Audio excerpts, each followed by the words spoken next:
The testosterone high today. Yes, let's talk about our studio sponsor, Game Day Men's Health, gameday.dumbzone.com. Let's focus on a couple of locations. There's 12 in the area, but the North Dallas Preston Hollow location is on the southwest corner of Preston and Forest Lane, above First Watch Restaurant. The Lakewood location, Gaston La Vista near Abrams. Might see in Mike Lakewood Marshall Tower. there. Really? Yeah. The Wells Fargo building. Anyway, you're on the peptides. People hear about peptides. They have no idea what they are or what they do. But man, it's the newest big thing, right? Yeah, for me, it is because I'm getting old and I want to stay active. So if your body's sore, your joints, your muscles, it's great for recovery. Also, something that I probably haven't mentioned is sleep. I can just sleep straight 8 hours easy now. It feels like I'm the healthiest I've ever been in pretty much every way. It's good times. So go check them out at gameday.dumbzone.com. Get your levels checked and get on peptides.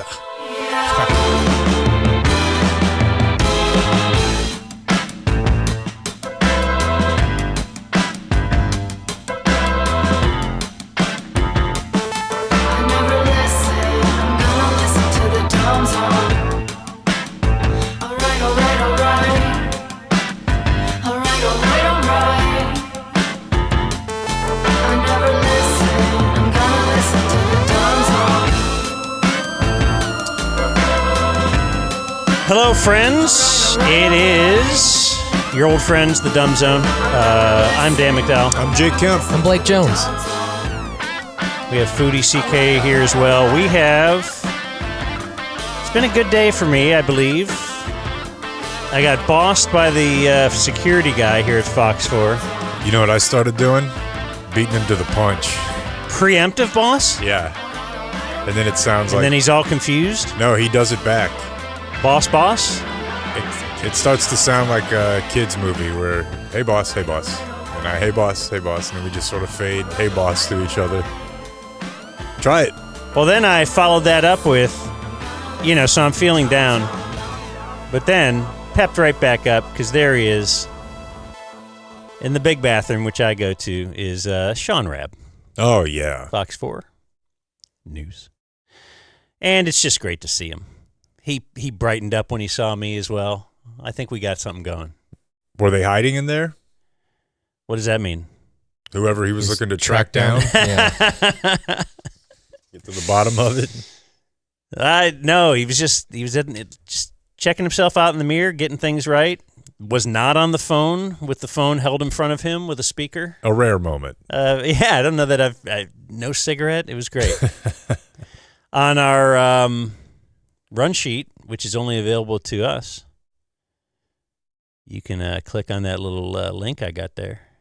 What do you see there?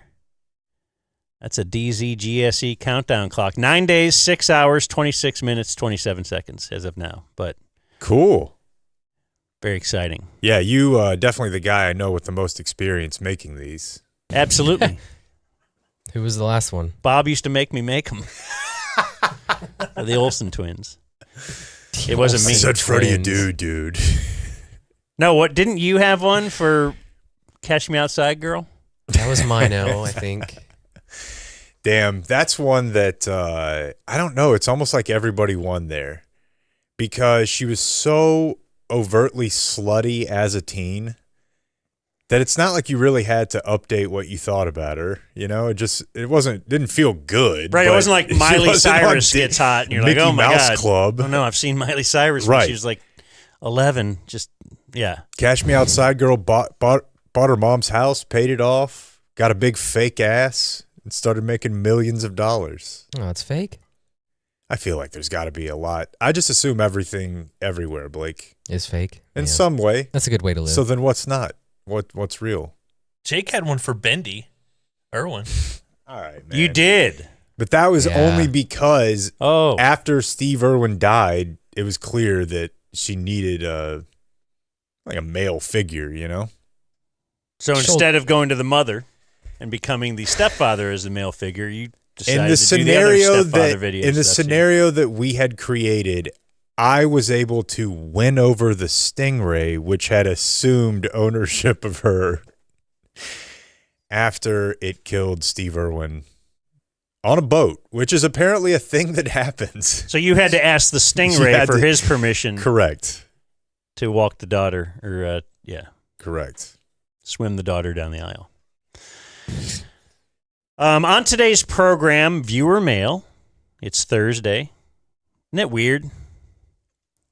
We had Business Wednesday yesterday, even though we had a show. Thank you, Sean Kernan. Saw Sean Kernan this morning. How about that? How about that? Just out in the wild. He was just there managing wealth. That's what he does. Just walking around flipping coins about. Looking for wealth and managing it. No, yeah, it was comforting yesterday, though, because we had a walkthrough for the Dumb Zone generic summer event at Four Corners Brewing Company, and I heard two other people mix up what day it was. One person just missed the walkthrough because they confused the days, I think. I think Travis from Community Mechanical. Like, they're the title sponsor. He's like, really? Today? He'll be there Saturday, though, I think. They better bring the air conditioning. The air conditioning will be there, yeah. And a Train mini split that they're giving away. That's right, Train. They're going to play basketball with it first because they're giant men. I have a Train. You have a Train mini split? What they put in? Not a mini split. Big boy. What's a mini split? So the best I can tell is that it's a unit that by being split provides heating and air in one unit. And it's like out in a separate it's just not the structure. Big, correct. The big but it's also not really unit. A window unit, you know, like you would think. So it has to run to a thing outside, but it's the most powerful machine I've ever been around. What's a mini slit? What's that? I think that's what that new Robert Pattinson movie's about. So they're not giving away a mini slit. No.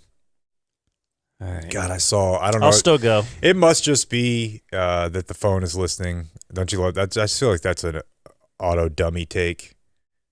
Like to just not understand the Sometimes algorithm. the phone knows what's in my head. Right? I don't even say it. Right? So weird. I was thinking I'd like another guy in this scene. Yeah. No. Oh, goody. But he's Asian. I saw so many Chris Hansen parody videos last night in my feed. Oh, really? So many. One that really got me was it's him, but he's hungry. So, like, the guy, hey, I brought pizza, and he's like, why don't you have a seat? And hand me a slice of that pizza. It's the only change to the bit. All right, I haven't seen any of these. So I many, need this. Dude. So many. Need this. I feel like you need a TikTok. Between the Tiger AI videos you missed out on, this is where these things live. These are on TikTok? I'm getting close because now we have a friend in our group chat who quit Twitter because he's a WHL. And so he'll send us stuff. Dude, I have one of those. I have a guy like that. He'll send us stuff, and we're like, awesome, I saw this a month ago. Mm-hmm. And that is now what's happening to me with TC and TikTok. He's like, yeah, I saw this yesterday. I'm like, okay, well, that's not really... I'm not totally getting mogged here, but anywho, I do think there's we need to probably level up. That's where we're at. The shelf life is now a day.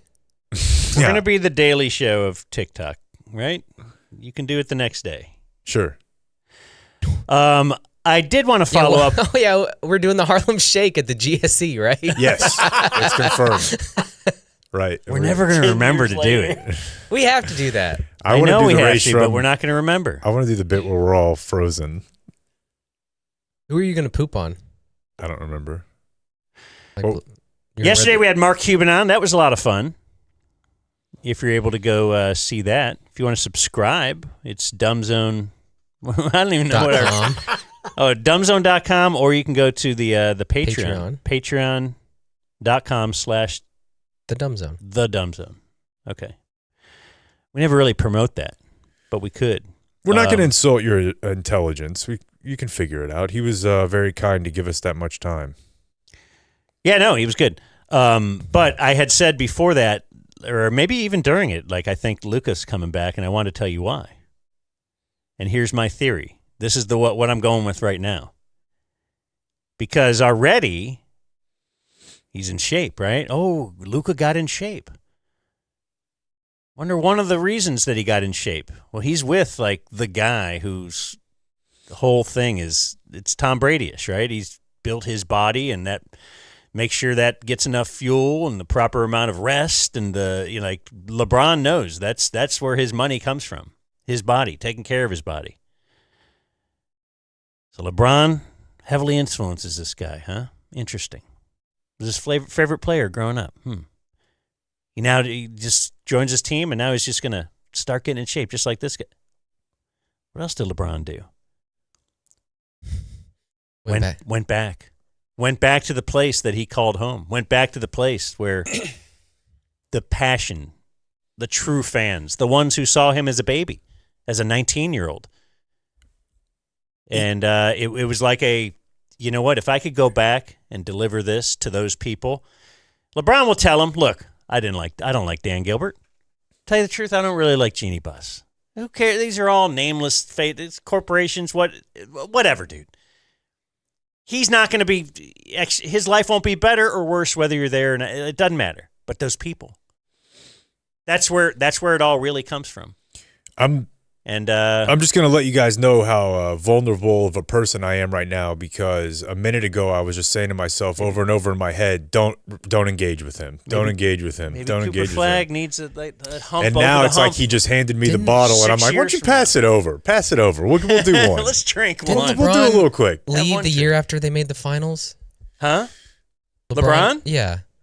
Made it to the yeah. finals with the Cavs. Absolutely. Next year he left to Miami. Luka made the finals. 8 finals in a row. Next season was gone. The only thing about that I do think, and I hate to give LeBron credit for it, there's a million reasons why you shouldn't, but being willing to let bygones be bygones to the degree that he did, or however you want to call burying the hatchet with Dan Gilbert, I never, ever thought that was going to be possible.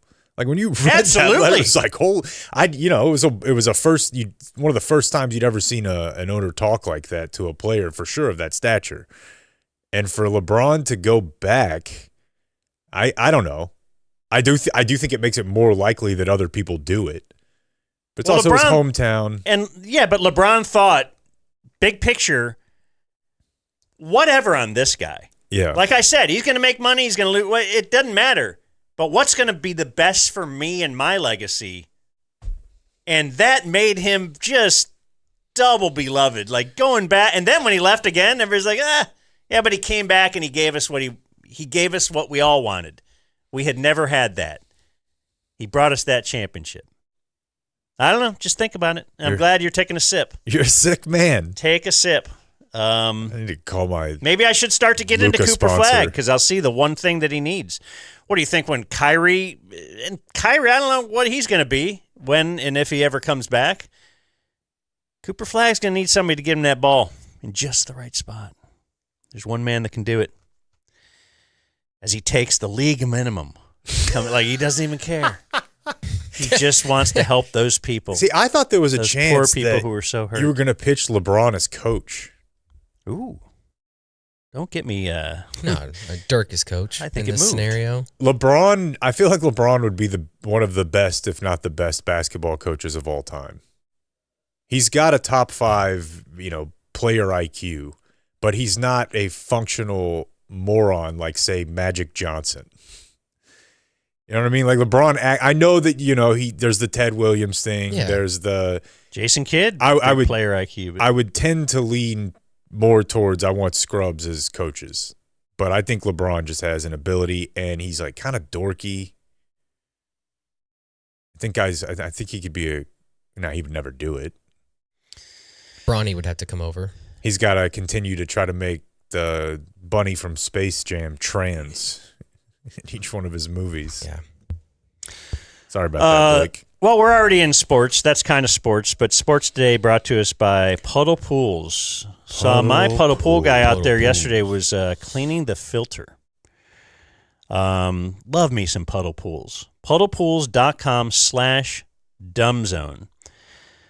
if you decide that Puddle Pools is pretty good, and I think they're great, it's like 3 pool companies in one for me at least. I was paying different people to come out, one for the chemicals, one if something went wrong with the equipment. Well, now they just do it all. And sign up for monthly service. It's just month to month. But if you want, get a year, and you'll get 1 month free. It says here the first month. I'm going to pick the 5th. Could be the 4th month. Yeah, who knows? Take care of this now.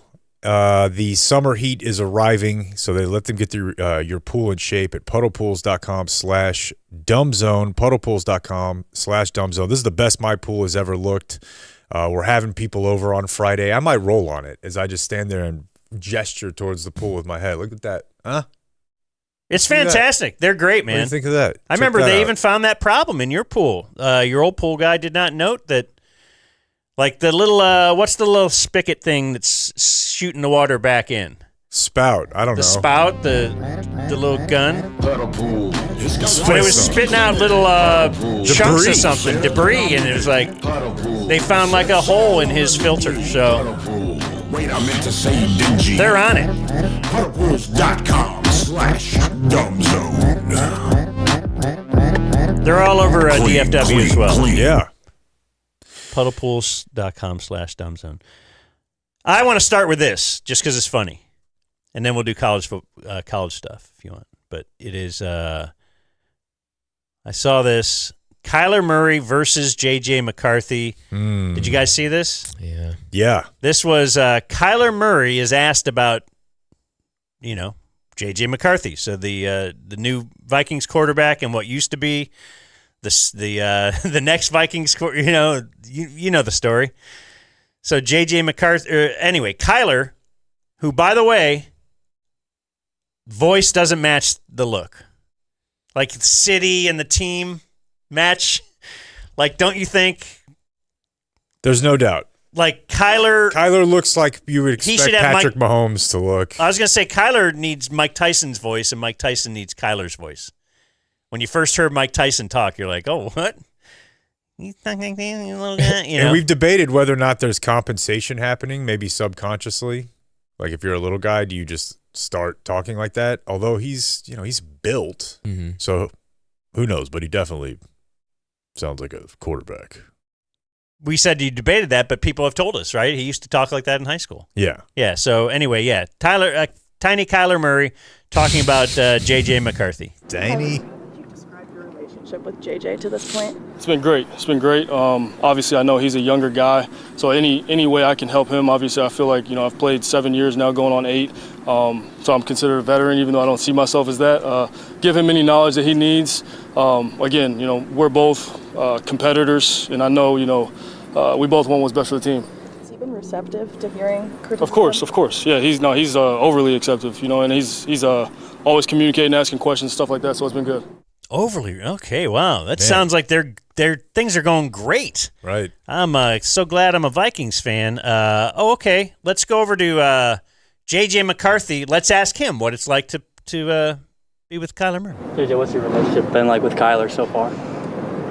It's just like two guys in a classroom. He sits on one side, I sit on the other side, and it's the coach's responsibility to teach us and coach us. So, is there any awkwardness like between you two? Awkwardness, it's just like the same feeling, when you're in high school and there's another person on the other side of the room. That's just kind of how it is. So I wouldn't say there's any awkwardness. So that would indicate they haven't even spoke. When I listen to that, it's like, yeah, I know who he is, but it sounds more like the Dak-Tony Romo relationship for different reasons. What are you into? You're implying that Kyler is lying? Yes. I'm implying Kyler Murray is lying because he is media savvy, and that is what teams want you to do. Let's just play this game. Let's pretend. And J.J. McCarthy is like, oh, they asked me a question. I'll just tell them how things happen. And he's not media savvy. He hasn't been in the league a long time. He doesn't know that you're not supposed to shit on your coach or teammate or what. I don't know. Not that he's shitting on his teammate, but he is just telling him, look, there is really no relationship here. He's a player and I'm a player. And he's taking the tact, if I say it's like the Romo Dak relationship, he's Romo in this, in that it's his job that is being taken away. Yeah. Kyler comes in, hey, whatever, I'm Kyler Murray. I'm brought in to start because this guy failed last year. I wouldn't be brought in. You would never, hey, I let the Super Bowl winning quarterback walk so that I could elevate this guy. You're absolutely not bringing in even the hint of competition if the guy is somewhat competent. They know that they made a mistake. Yeah, and they think they have a good roster, and they think maybe we can win with this guy. It's obviously very awkward. I think it's one of the most awkward situations in sports. I've been on both sides of it with my younger brother because, he replaced another guy at Tulane, and he got replaced by another guy a couple years later, and it's a very humbling experience, Everybody's very invested, the family. There's a lot into this. And you have a path laid out that you think is going to go one way, and it doesn't. And now these two people are on like a collision course here. I kind of took it as there was a chance that Kyler was at least almost like Kyler was covering for him. And that may be because my priors are that J.J. McCarthy is an asshole. That's what I mean, yeah. At least Kyler's lying. Yeah, but so that's covering. But not yes. lying. That's not a mean thing. But I guess I'm just my read on the situation is I don't think Kyler's like above it. I think as you pointed out, Romo is McCarthy here. I think McCarthy thinks he's above it, and he's like, why are I don't need this. I don't think he realizes he's not good yet. At least that's how he seemed to be acting and playing last year. And that doesn't mean he might not change, but I don't. The room was pretty split on whether the guy was any good in college, as far as good enough to be a first-round pick franchise quarterback type pro. And some of that stuff was related to, talent, but I think some of it probably was we just haven't seen that much of this guy. Everybody talks about the quarterback that plays 3 or 4 seasons and all their passing attempts. You also see him deal with a lot of bullshit, That's the thing. You're going to go through this and that and this and that. 1 year college quarterback starter. He was not more than a year, was he? Maybe a year and a half. And it was a magical run. They didn't. They were the best team in football. All right, well, this is going to be different. You're going to get your 4 years. You're going to get your teeth kicked in, and it doesn't seem like he's taking it well to me. Yeah, because his first year they lost at TCU. Next year won the championship. But he didn't throw all that much. I also think, and listen, I'm as in the bag for Patrick Mahomes as you could be. I think he's a great example for like the game. I think he plays it his way. It's cool. I'm more drawn to guys who are not just conventional athletes, et cetera, whatever. I think the guys that I know that trained him are like special. I think his dad is a pro athlete. His genes are incredible, et cetera. I think the fact that he sat until the end of the year on the Chiefs bench with a good team that was going to the playoffs with Andy Reid as the coach for a year, I don't think people talk about that enough. And he was balling out in practice that year, and everybody knew it. And there was like, can we replace Alex now? And they couldn't because they were good. But I just think that year, man. But J.J. McCarthy got that. He was hurt, though, right? For one part of the time? Yeah, he got hurt. And it's a bad team. Well, I mean, maybe it's not a bad team. No, they were a good team under Darnold. I'm saying. That's the point. J.J. McCarthy had Darnold like it was the exact same thing. So then to put it to that except test. J.J. McCarthy wasn't Mahomes. And he didn't play. Yeah, he didn't play a lot in college. But I don't have any faith this is coming around for J.J. McCarthy at all. And I think Mahomes is raw. I mean, he had the arm talent, elite arm talent, and just kind of needed to figure out how to play quarterback. I mean, what are McCarthy's tools? Yeah, you get a raw. Anthony Richardson probably could have benefited from a year or two, but these guys that have, the muscle, I don't know however you want to say it, just the skills, but they don't know how to play quarterback yet could benefit. McCarthy, kind of a finished product. What's his ceiling? A manager, game manager? Yeah, didn't they just fire their GM? Yes. Oh, they did.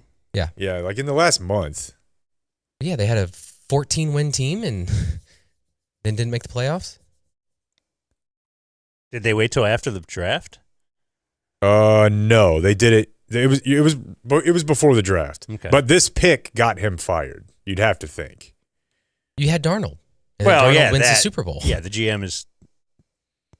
Yeah, that pick, and then subsequently, some of that probably, I don't know how much of it goes on the coach because like you said, like you have to have the ability, Bill Parcells' ability to say, boy, I'm looking at Tony Romo. He's actually better than Drew Bledsoe.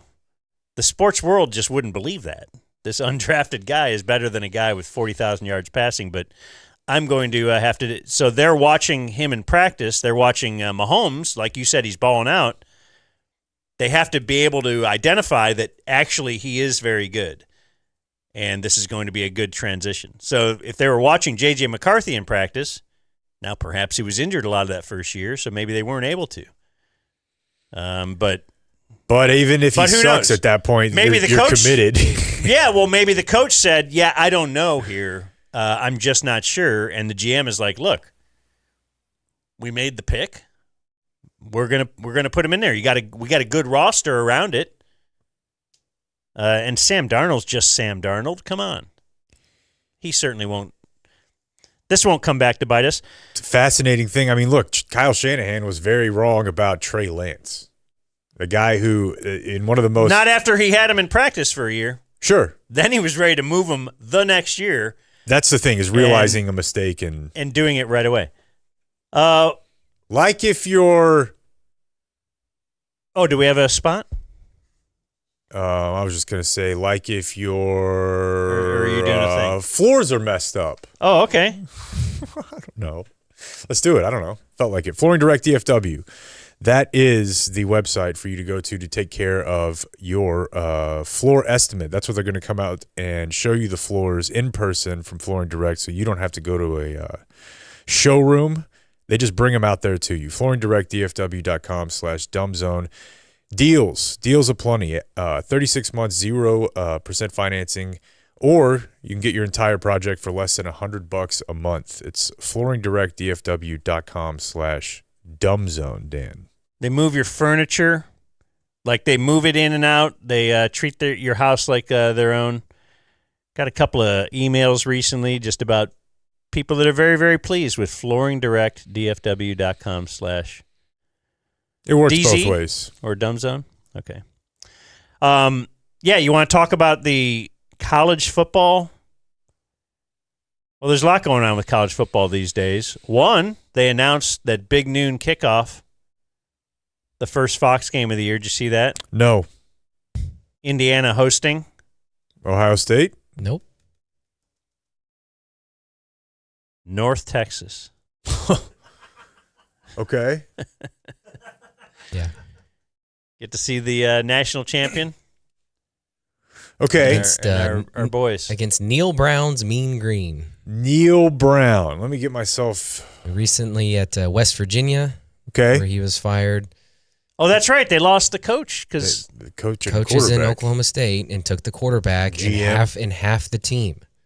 I don't know why they did this. They took their Indiana had to replace their quarterback with Josh Hoover, who was a 500 quarterback at TCU. I don't know, man. That's been a big. There's a lot of like little trash talking that goes on in the off season. Like they were asking Kurt Signetti about Josh Hoover's time at TCU. Well, wait, it starts with Sonny though, Okay. because they asked Sonny Dykes about Josh Hoover leaving to go to Indiana. He was like, "Well, Josh Hoover played 50 games at TCU and turned the ball over 55 times." Oh. Then they go to Kurt Signetti, who said, "Hey, Sonny Dykes says Josh Hoover turns the ball over a lot." And he said something to the effect of like, well, now Josh Hoover has a run game and a defense. Yeah. He's like, it's funny. You seem to not turn the ball over as much. I love it. Other college news is there's something called the Protect College Sports Act being floated out there. Absolute give Wordy. up. It's wordy, but if you're going to make it wordy, you need to add 2 to 3 more words and create an acronym. What are we doing? Like, how is it not somehow sports or something? Give me Right. something. But yeah, it is a bill with Ted Cruz's name on it. Yeah, along with Democrats' names on it. Mm-hmm. The bipartisan. They've reached across the aisle because sports is what brings us all together, Jake. And all together, we're all pissed about the way college sports is going. And I don't know if anything's going to come of this at all. In fact, I would highly doubt it will. I will say they're trying to put different rules in that would limit athletes. You could only transfer schools one time without penalty. So apparently you could transfer more. Limiting eligibility to a maximum of 5 years, which I thought it already was. Okay. Prohibiting former pro athletes from playing in college.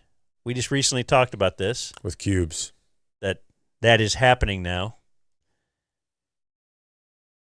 Prohibiting a school from poaching a coach from another school during the season of the sports. There's just so many problems with all of these things. They also wanted to so they give an option for all of the teams to pool their TV money. Now, that's not a rule, it's mandatory, but it's an option. And so then they have a couple of other things in this potential bill which would preserve access for local communities, requiring that broadcasts of local teams are not behind a paywall. Okay?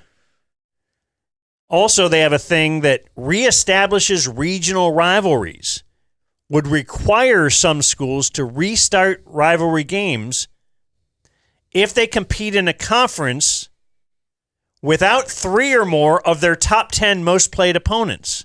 I don't even know what that means. However, what I just told you, those last two. What it means is that if Texas is already playing, A&M, OU, whoever, then you can't force them to play another team and call it a rivalry. However, if Stanford is playing East Coast teams, you got to make them play UCLA. USC or somebody. Yeah. Yeah. There you go. Okay. So is it top 10 most played opponents in history then? Probably. Yeah, because over time, those are your rivals. Yeah. Right. Now, but that and the thing about the broadcasts is only triggered into law or rule if the rights are pooled, the money is pooled.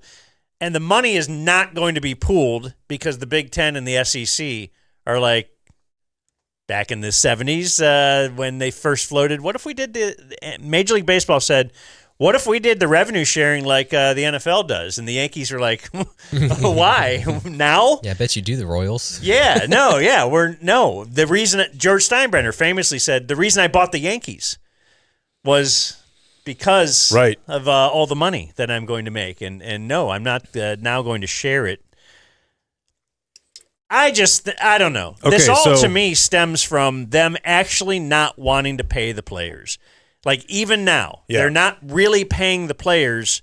They're counting on NIL and outside funds more to pay. And that's one of the things here. They have a salary cap-ish, but everybody can get around this $20 million number because, well, what if we just reallocate some of our sponsor NIL money to this and they won't? And so now some teams have like a $35 million payroll, but it's, it's all moving this accounting, move everything around. Yeah. Yeah. So they don't want to pay them, and they definitely don't want to bargain with them. They don't want them to be employees. They don't want them to have to be bargained with. But this is just bargaining through the government. And apparently, the conferences asked the government to get involved. Right, because they don't want to pay. They don't want to pay. The thing that was going to be... And then the government's like, yeah, well, what if you pull all your money? Whoa. That the SCORE Act thing that was in the news, that was basically to go back to how things used to be. The players basically just wouldn't get paid. That was never going to happen. This has a better chance of happening. I don't think it will, but it might force the outcome that this would produce to still just happen on its own. Because the way I understand it is, obviously, as you said, the Big Ten and the SEC, they don't want to give up power. They're not necessarily giving up money. They might be giving up money by not pooling the rights, because all the projections indicate that if they pooled the rights and got this antitrust exemption and they could sell the regular season and the playoff together and they could sell way more shit together, Sorry, this 3 S-bombs one day. Bad day for me. Like, let's say that right now the Big Ten is getting $10 for their rights, but by pooling it, they could get 13. They would have more power in this model where they have $10 for their rights because they have more than everyone else. If they stay on the outside of that model and everyone else is able to level up a little bit, like they may be leaving money on the table by not joining. So they may end up, first of all, there's a lot of political will for this. There's a lot of universities that are going to lobby their state to try to get their senator to pass this. And I guess it's 60 plus senators, and then it goes to the House. I heard some people saying that there's a chance that a version of this could actually pass. And at a minimum, if it doesn't, it may force the Big Ten and the SEC to the table to just do this on their own. Because the only way that they can pull these rights together is if they get the antitrust exemption. And the only way they can get the antitrust exemption is if they put all these rules in here, and then the government will say, we will not sue you if you do all this. So they're leaving money on the table by not pooling their rights. It's just that the Big Ten and the SEC don't want to be viewed as equals as to anybody. There is an interesting mechanism in the bill that says that if 75% of teams in whatever the top thing is called now, FBS, I guess, there are 138 of them heading into the 26-27 season. If 75% of them vote, they can do it. And they would vote per conference.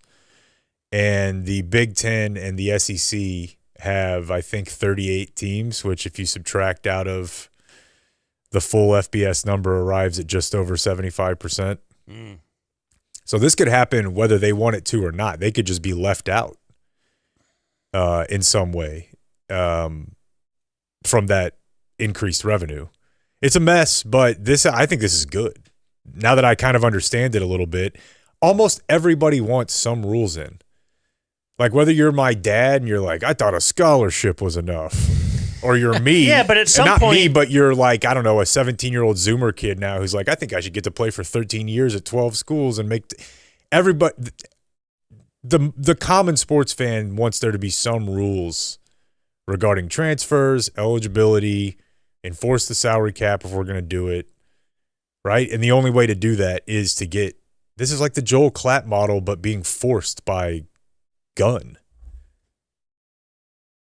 Yeah, I just feel like because if it doesn't happen, you'll just have the Big Ten and the SEC as a super league. They'll break off. Yeah, that's what's probably going to happen. That's what I think is going to happen. Just because I don't think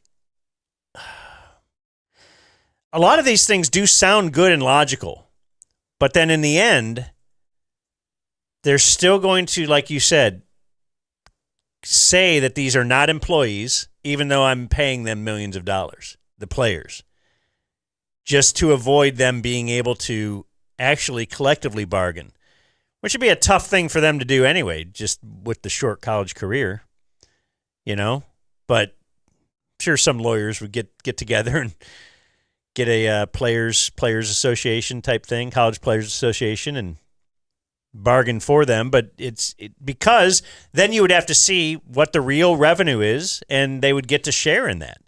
Because right now, what they're making, you're like, oh, $20 million per team. Boy, that's a lot.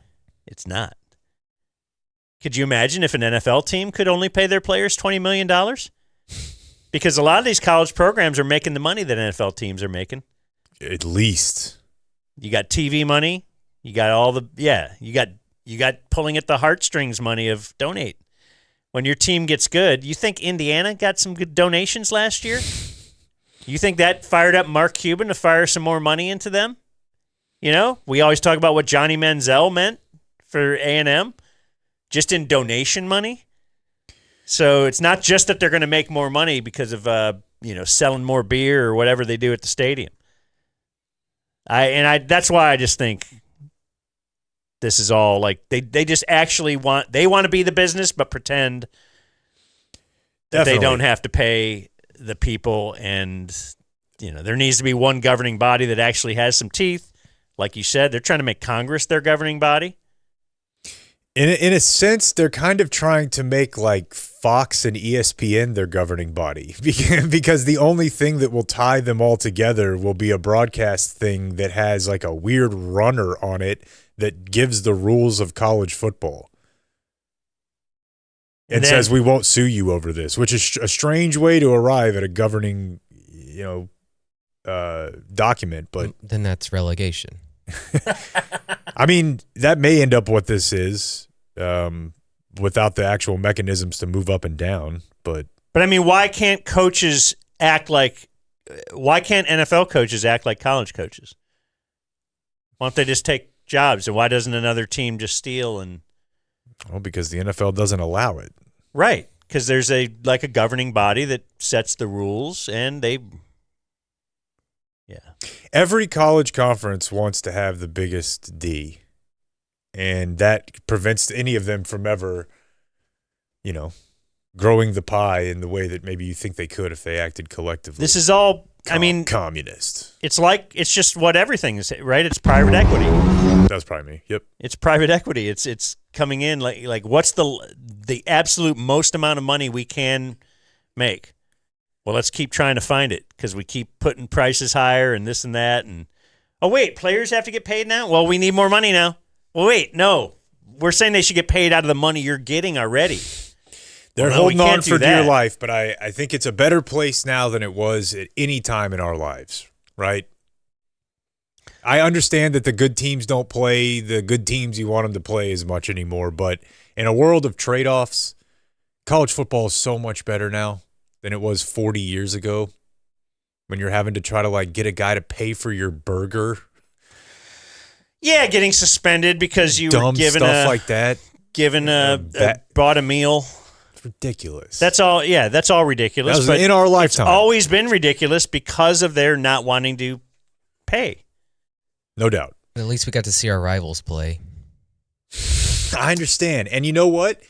I've been thinking a lot about this, just like the case for capitalism good. Like when people realize that, I don't know, I feel like the way we try to run our business or a lot of the businesses we affiliate with are like that it's more sustainable. You'll make more money if you do it the right way type thing. I think in the end, probably they'll figure out that rivalries make the most money.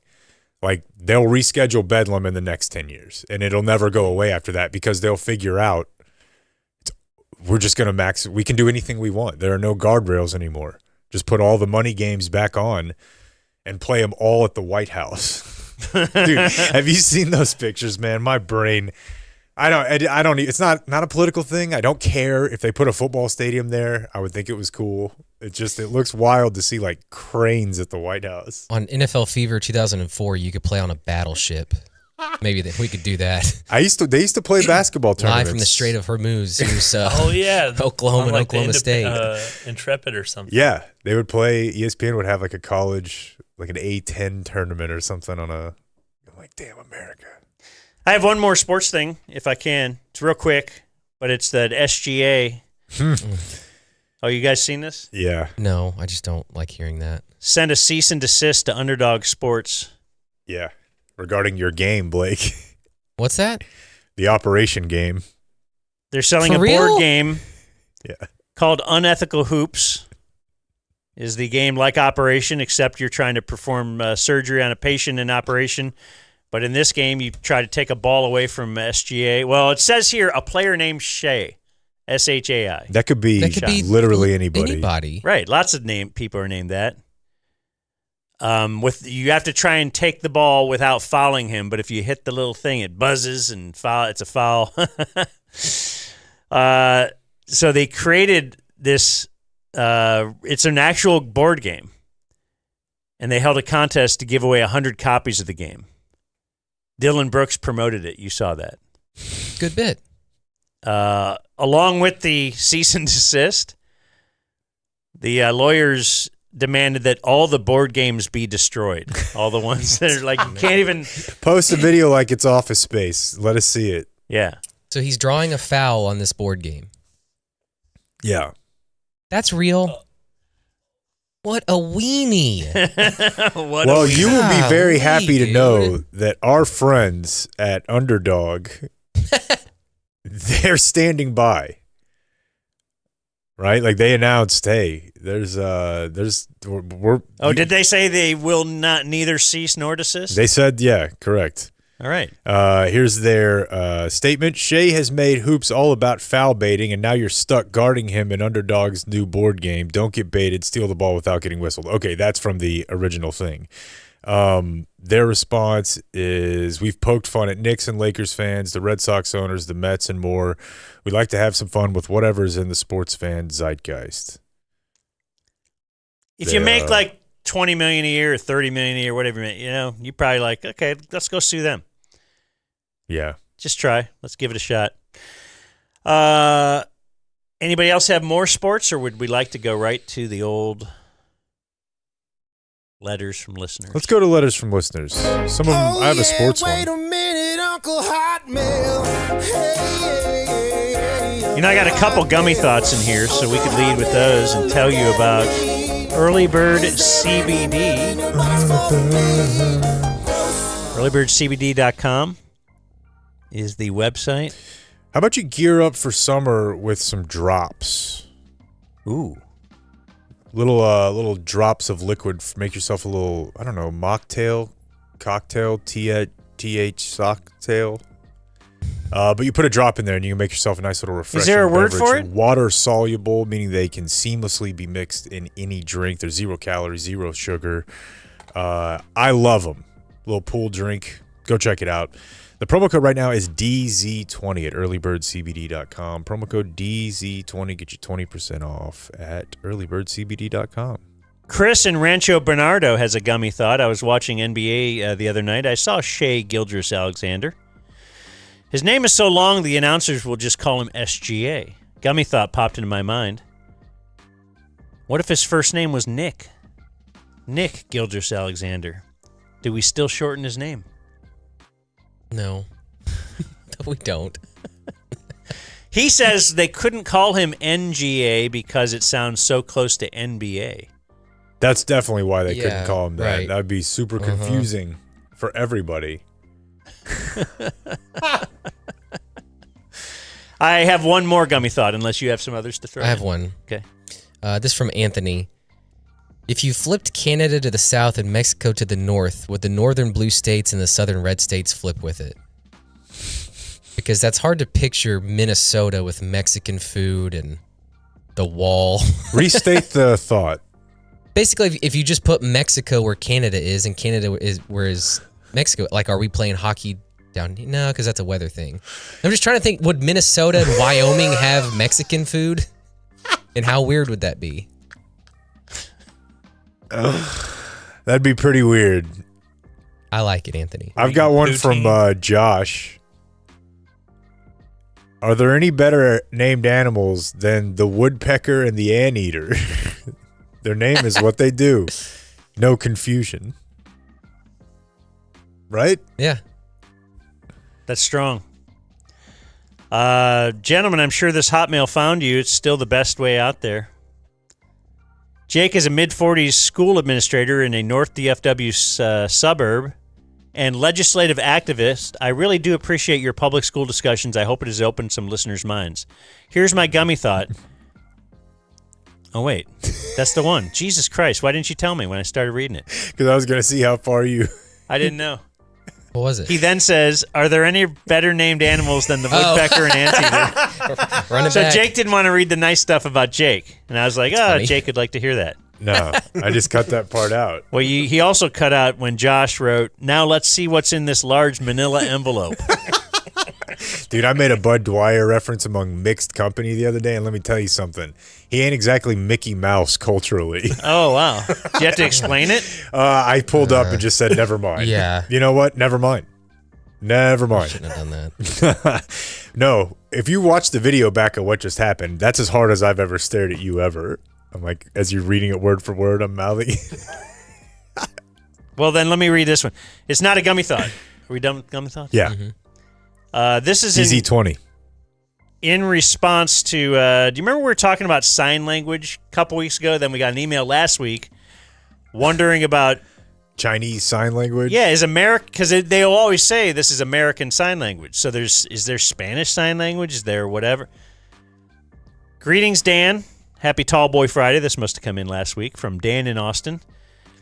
Yesterday, you wondered if American Sign Language differed from Chinese Sign Language. You wonder why. I wanted to say that, incredibly, American Sign Language and British Sign Language are completely different. No similarities whatsoever. Look it up. I'm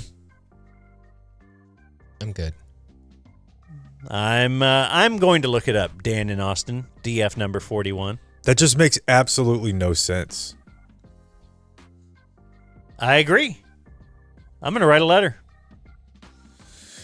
This is from Andy. We were talking the other day with our friend Lawrence Rosales in here, and we were just discussing ladies' heights and being with a woman who's taller than you. Yeah. And as a front court player, I never experienced that at 6'3", but I'm not opposed to it at all.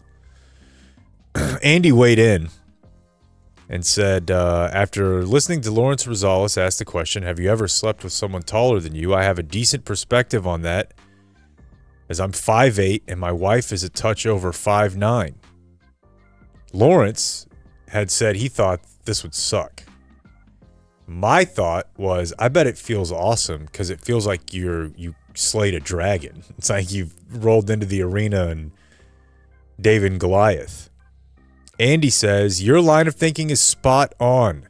As the short underdog in a world full of tall guys with short girls, it feels good to steal a point from the other team. Thank you for your courage. So, like, this guy is walking around like, yeah, I bet you could get a 5'9" chick. You're 6'2". I'm 5'8". You just got beat by Mount Union. This is App State. It is more impressive. It really is, you know? It's the Tampa Bay Rays winning a World Series. So shout out to Andy and his 5'9" hot wife. Lance Forehead weighed in on lagoons. We were talking lagoons the other day. They're huge right now. Multiple times in off-air conversation with business people, they're telling Dan and I how hot lagoons are. Like to get in your backyard? No, but at they're building communities. Yes. Yeah, around a lagoon. And almost like the lagoon is the set piece of the community. Like a country clubby type community, but there's this massive... Were we talking off the air about puddle pools maybe being able to handle a lagoon? Oh, they can. Would that be their whole business? Like, if they just got a lagoon, they wouldn't be able to service anyone else because the lagoon's so big. For a year. And then it's like harvest, like they do it for a few months. And then Lance said, we haven't built any in the DFW area yet, but I'm sure we will eventually. He works for a big contractor. They're technically pools, but on steroids with huge pump rooms full of pumps and filters. They're about 5+ acres. Whoa. Upkeep is due to the sand that they have in these things. They are mini white sand beaches. They cost a ton, anywhere from 10 to 30 million, depending on size. They are crazy to see if you're able to visit one. People kayak and paddleboard on them. Like it's like living on a lake. Like if Burger's Lake were clean. They're building one of these on 175 headed to our lake house at Cedar Creek. Okay. There's a new lagoon. It's called like huge signs. It's like Lagoon Community. Here's a YouTube video. These new lagoon communities are taking over North Texas.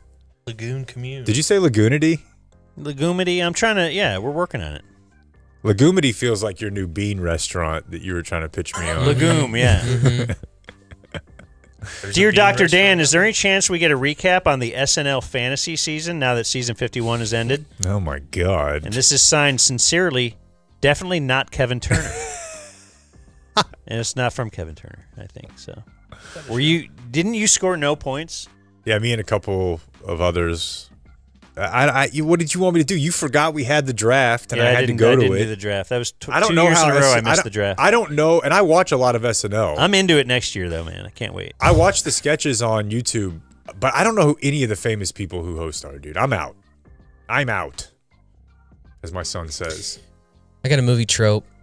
This from George. He says, anytime a pipe is broken, steam undoubtedly comes steaming out. Was that just backed up in there? He says, I work in construction and can confirm that would be extremely dangerous and could easily kill someone. But they kind of just put the pipe back. That's a good one. I got one from Grady. Every time I see someone pour a cup of hot tea in the movie, the drinker is able to dunk their tea bag all the way to the bottom of their mug and then back up with ease. My tea bag always seems to float at the top. When I try that, rarely ever do I get a sinker or that perfect dramatic push it movie. down. Yeah, you gotta just get it shove it in there. Get it wet to shove it in there. Yeah, that's a good one. I got one from Nick who says, characters eating at a restaurant in a show or movie will always just throw a wad of cash down without looking at the bill. Like they get the bill here. Yeah. Whereas, like if you're with my mother-in-law and brother-in-law, Oh my God, they're counting Forensics? nickels. it's the Charlie meme from Always Sunny. You know, it's yes, they're or is it the Charlie or Zach Galifianakis meme? Oh yeah, they're They're discussing okay. Well, 10% is. Then we discuss the level of service. Yeah. Because I think they're looking for a magical 18%. And they start from there. So first of all, getting to 18% is quite the journey. And then, yes, then the level of service might indicate, I don't know that I've ever heard them really go up from that. But whether it's my mom or wife's mom or other people, girlfriend's mom or whatever in the past, I will often slide a $5 on there when I walk out late. I've done that with Chappie before. I feel so bad that That's I just heard this discussion get this lady down to 12%, and I'm like, I'm not going to let that happen. Yeah. That's why I pay. Now, like if people want to give me money or whatever, I want to be in control of the tip situation. Because when I'm not, I feel bad. Yeah. What if it's not enough? What if they hate us? The whole tipping thing sucks. How about that? But if we have to do it, I'll adhere to doing it.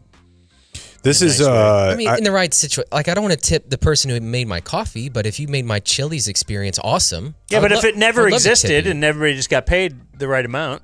Yeah, they're putting the anus on you. I get it. I don't like the anus on me. Couple sports. Go ahead. I have a first down. Ooh. We heard the first part of the story from Matt yesterday, but I had to bring his first down to the table because he said he was at a work conference. This spanned over 3 or 4 days. He parked at the conference and did the math. 3 days of parking was significantly more than a lost ticket fee. So when he pulled up to the ticket booth, he hit lost ticket and paid that fee rather than the 3 days. That, sir, is a first down. That's really good. I have a potential first down, but I need a Blake ruling. Okay. Dear Grapevine Gallanter. I don't know what that means. Did you mean Gallivanter? Or is it like gallant? Like a knight? Goofus and gallant? Anyway. Need a first round ruling from Established the Run Guy. This is from Scott. Got a buddy who's looking to buy a house where a murder took place. Yeah. And you can get a lower price. Got a coupon. Yeah, for sure. Would you buy a murder house? Why not? Sure. I don't know. That's a 100% yes. Now you can't tell your Would kids. Oh yeah. I would. Yeah, I might not tell anybody. I would tell people. Kind of like you find like a bug in your house, you don't tell your wife, because then she's gonna know that that's something you put on you. Don't tell her. Don't let them worry about it. Okay, pretending you're not married and you're still dating, or the dream that we all aspire to be divorced, and now we're dating. You get a murder house, and you don't tell her that there was a murder in there till you're like in the throes of passion, like you're just about to, and then you tell her like the room we're in right now, there was a murder in here 2 months ago, and then just see if it continues.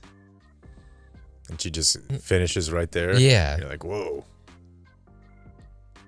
What? This is She'd probably start a podcast about it. Oh my God, yeah, that's true. She'd have to interview you. How about buying a murder house? First down. That's pretty good. This is from Zach. Dan rolled in the other day and was like, hey, What's going on with Dak and this bridesmaid?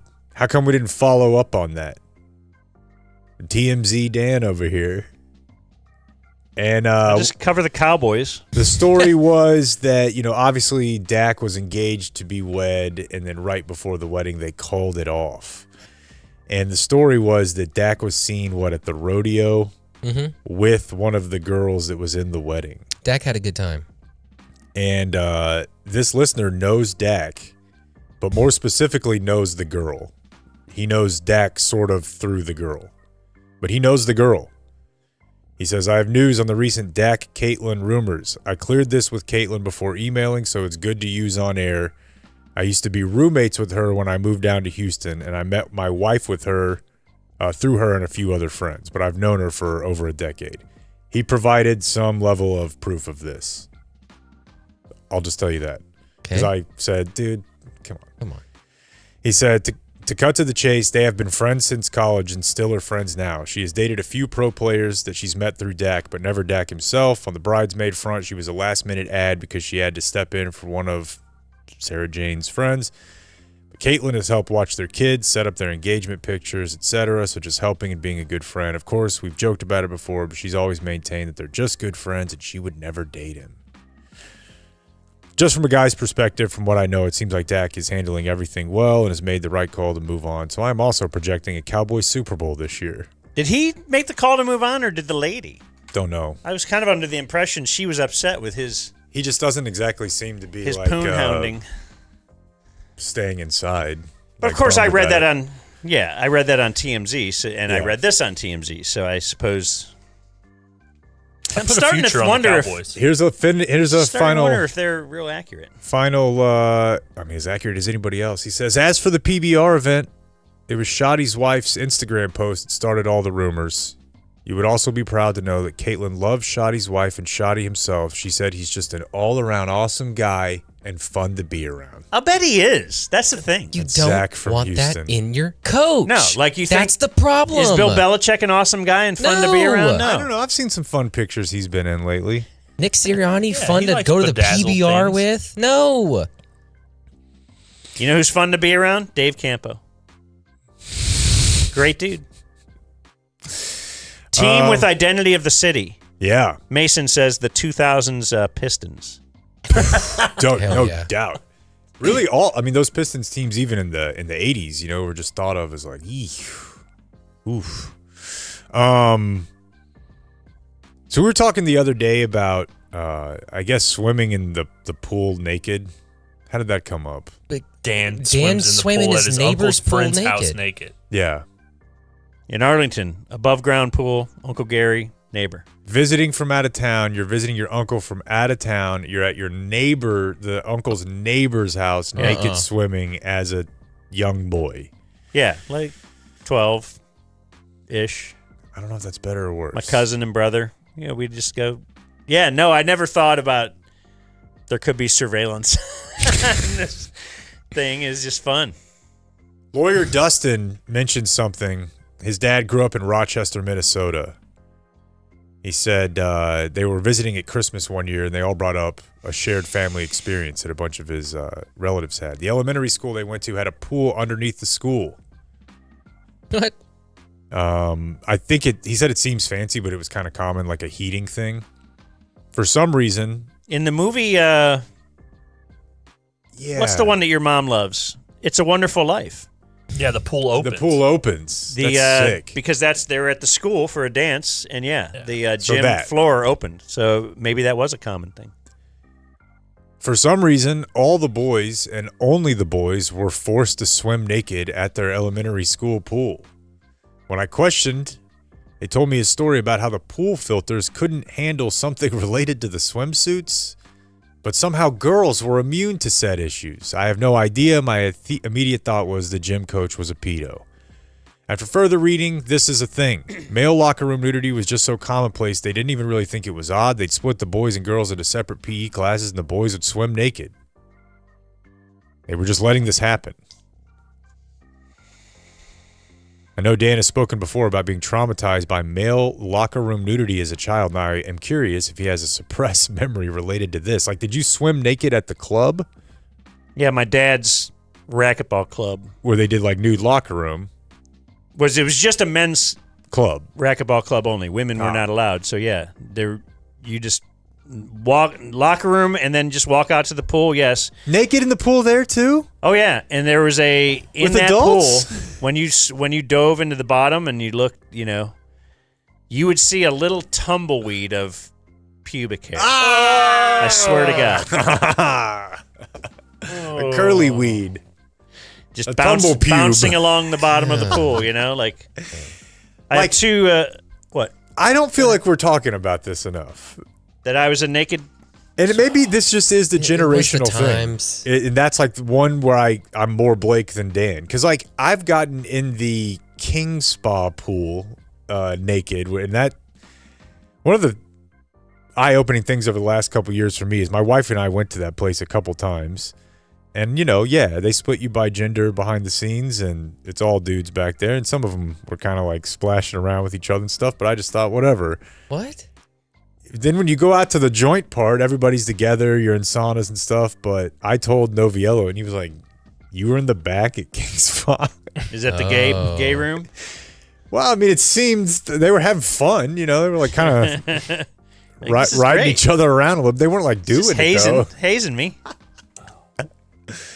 Anyway, sorry, dude. No, and that I remember. So I was very young because I think Dad was still like there in my life, and I just remember then it did admit women at some point, and the place got way better.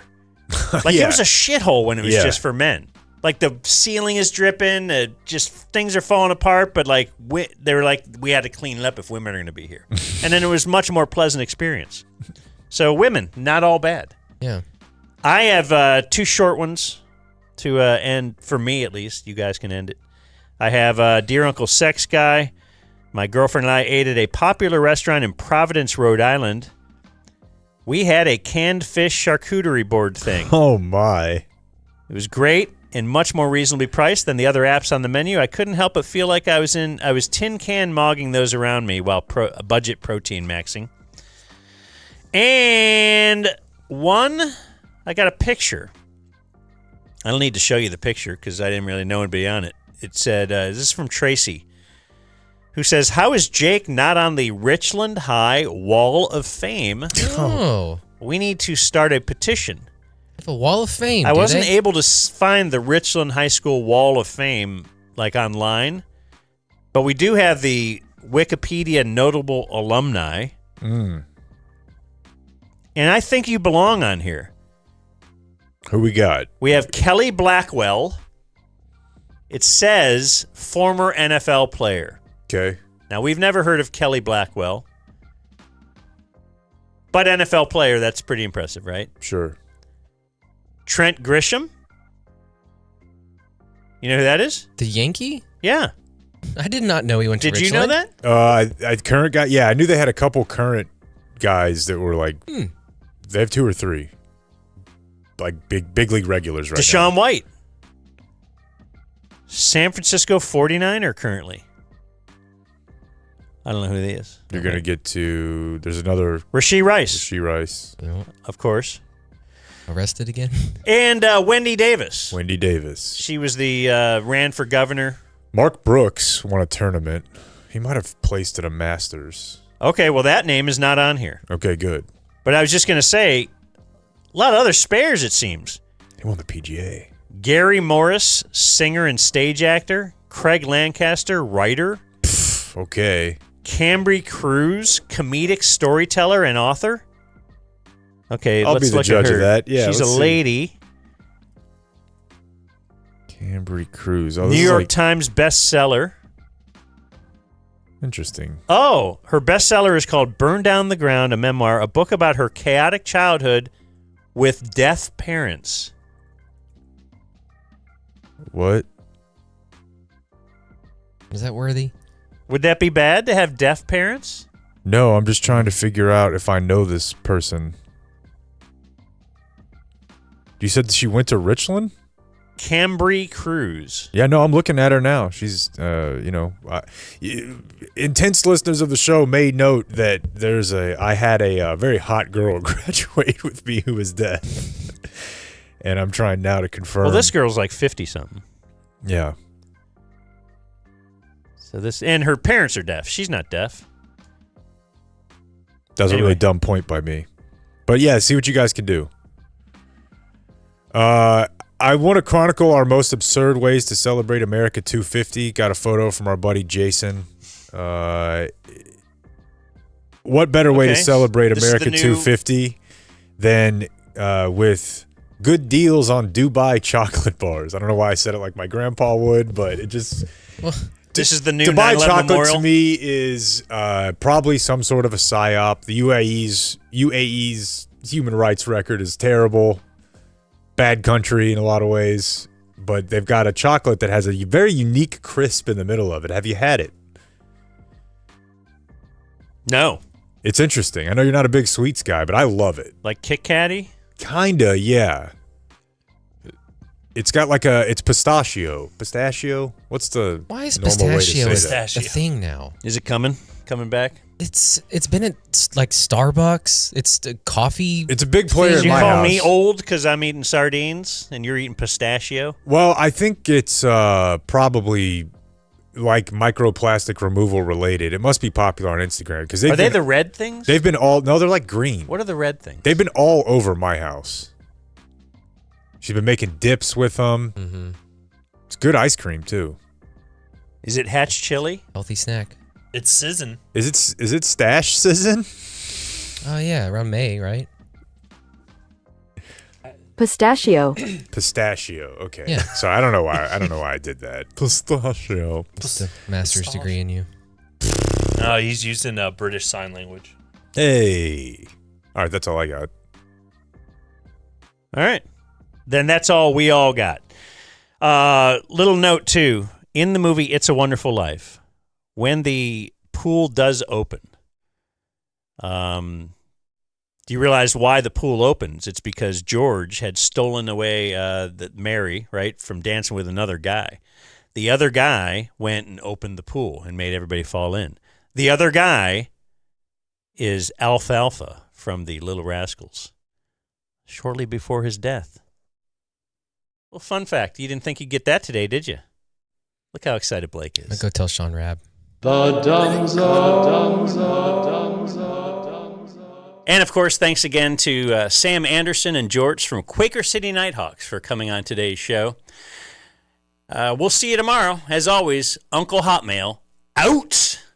Adios, mofo. We gotta go. Thanks for having us on, guys. Talk to the dudes in the band. We're all extremely stoked to be a part of this. I gotta ask, though, did you get the writer? Look, we're super excited as well, obviously. Can't believe we even got you guys. I did want to mention the writer. About the puppies? Look, Sam, I don't know if we're going to be able to get 30 purebred pit bull puppies.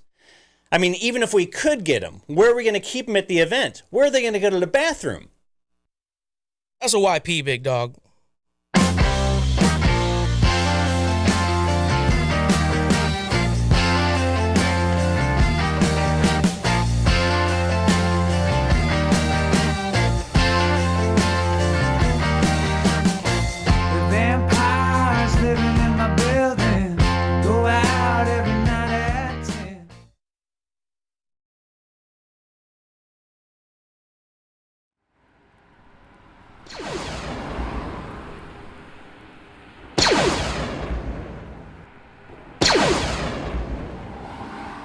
Hey, whatever happens, we have to protect you.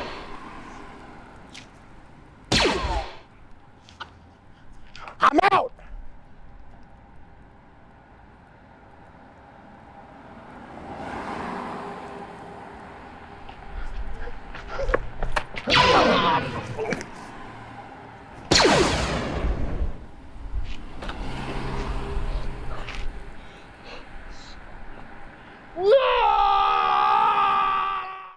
But my life, what was it for? What was I supposed to learn? That Fairlease has a new approach to car leasing. Cuts out the hassles and puts the customer first. What? Fair, flexible, and focused on you. Fairlease when you don't know what to do about a car. 'Cause car stuff is hard. But not with Fairlease. You don't need a dealership, baby. At Flooring Direct, we have meet or beat pricing. No need to shop around. You're already getting the best pricing from us. Rick Renner from the DFW's most highly rated flooring company, Flooring Direct. Whether it be carpet, LVP, SBC, tile, laminate, hardwoods, or granite countertops, we have a price matching guarantee. And many styles we have in stock in town, and we can install yesterday. Well, maybe not yesterday. How about tomorrow? Book today. Our pros are the nicest. We've got the best prices at Flooring Direct. This is the best time to get your pool cleaned. It's spring. I mean, everybody's getting ready to jump in the pool. I'm sure you guys did some of that this weekend. I've only had one cleaning done, so this is all I can speak to. But I will tell you that no BS. My wife came home and said, this is the cleanest our pool has ever been. And we had a guy, and it was about the same price. I thought he was doing an okay job, but I don't know him at all. I mean, whatever, it's just a guy. I'm sure he's a fine guy, but whatever you guys did, it definitely was noticeable, like very noticeable. Well, I heard there was problems with your filter you didn't even know about. We might have had a little bit of a previous roofing company or whatever, because they had left some stuff that was a real problem. No, they were just kind of ignoring. No, I saw your guy noticed it. I was at Jake's house too. Out of the spigot or whatever, shooting stuff back out into my pool. Yeah, it was shooting like the leaves back into the pool. Yep. So I was like, wait, we just vacuumed this out and now it shoots it right back in. So it was like, obviously there was a hole in the system, but he took care of it. Your old guy did not notice that. And these guys noticed it right away. Same thing. Shout out Thomas. My wife usually does the cleaning and stuff. And she, our other pool company, our old one, because we now signed up with Puddle Pools. puddlepools.com/dumbzone. Dumbzone. Okay, my bad. That's all good. I think I erroneously said that earlier then. That's way better. puddlepools.com/dumbzone. Are you having to resort to drinking extreme energy drinks all day just to get by? Are you dealing with brain fog throughout the day? Are you putting on unwanted weight? Feel like you're in a rut? Want more out of life? And need a reset to start making healthy decisions? Having a little trouble in the bedroom? Things not exactly looking up? Having some trouble getting the bishop to move more than one space at a time?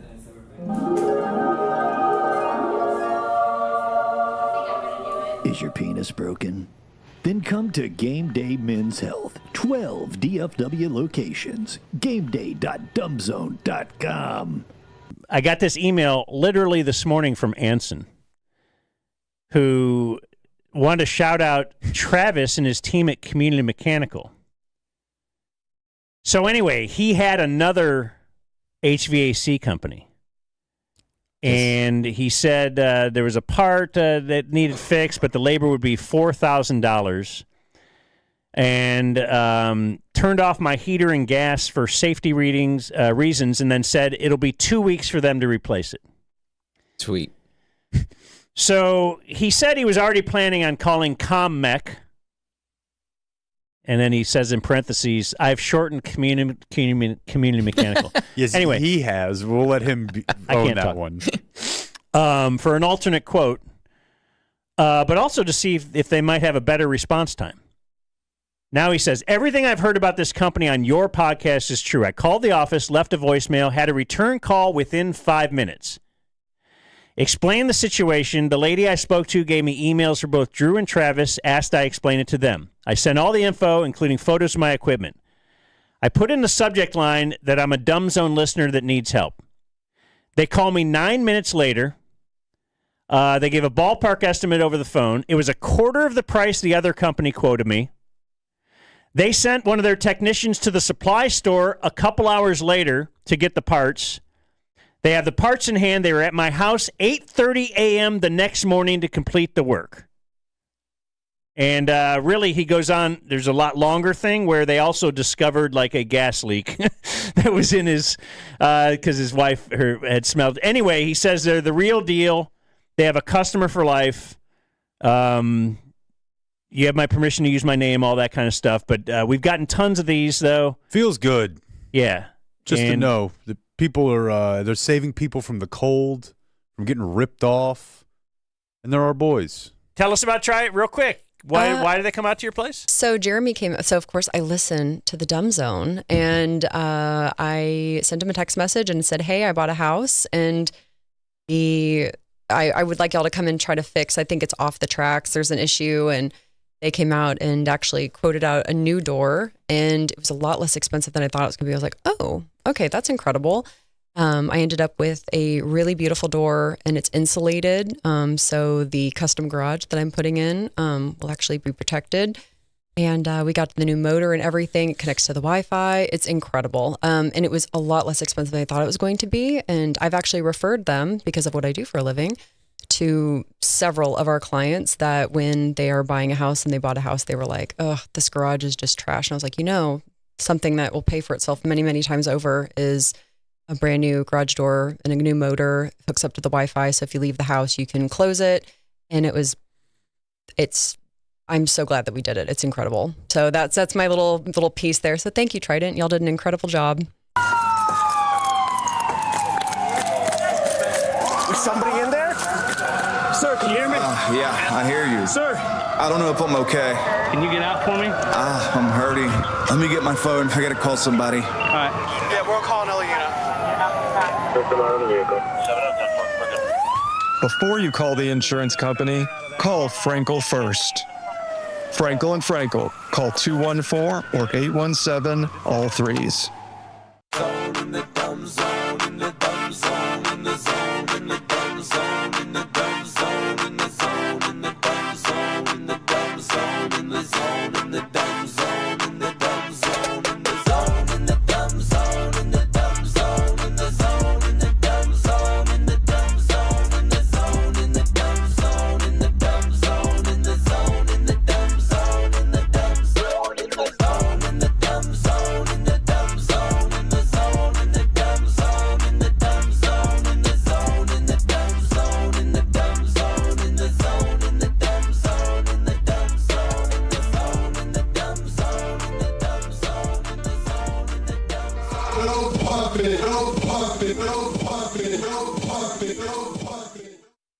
The Dumb Zone.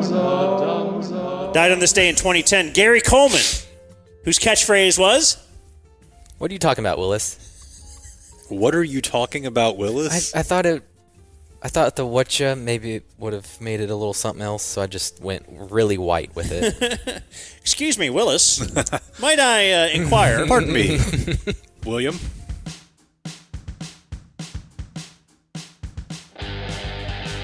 You're listening to The Dumb Zone.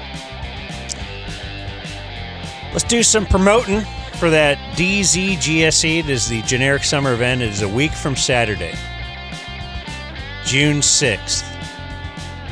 Four Corners Brewing Company. Starts at 6. Who knows? The little YouTube show is going to end at 9. That's just when it comes after the afters. It's going to be crunk. Community Mechanical is our title sponsor. And, oh boy, I didn't do this in email today, but got an email this morning about Community Mechanical. How Travis and the boys, in just a couple of days, had a whole new unit installed. Let's see, delivered the unit and parts on a Friday afternoon. 8 a.m. Saturday, Paul and his crew showed up. We're done by 11 a.m. Time it was to a spare. well-oiled, synchronized machine. Yeah. They're good people. CommunityDFW.com. That's They're from giving James. away a mini split at the summer event that's donated by Train. And Wire Will is going to set it up for you. So they're just going to come out and set this bad boy up at your house. Yeah. You know, it's hard to stop a train. It's very hard to stop a train, no doubt. What were you asking about trains the other day? Me? Yeah. I was pulling one with my teeth.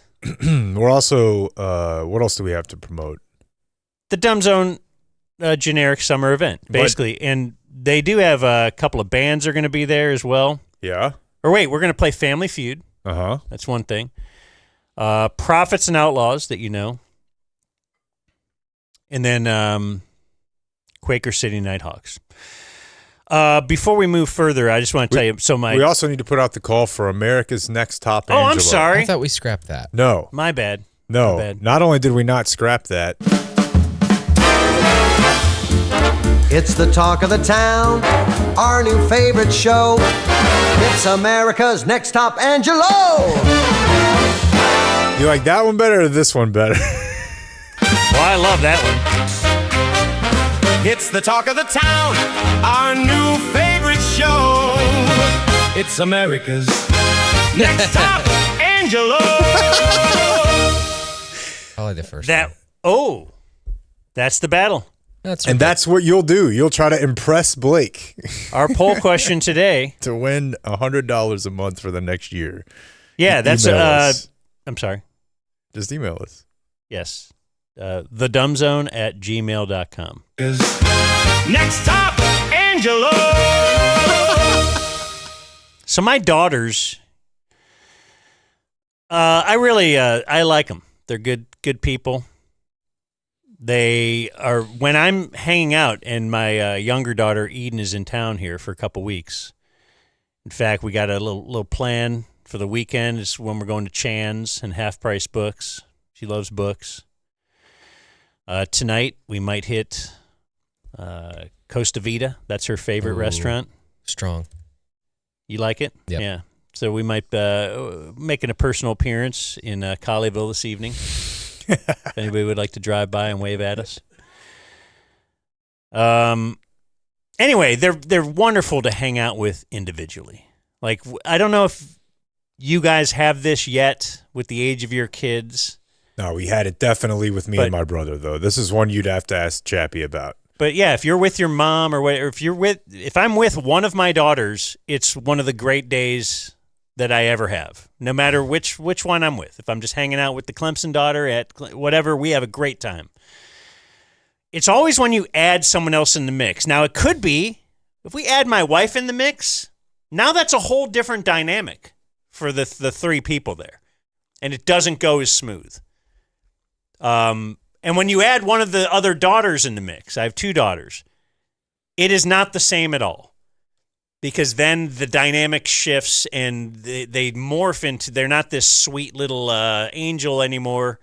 They now feed each other the worst of each other, and I don't know. They're a rebel force. You're the enemy.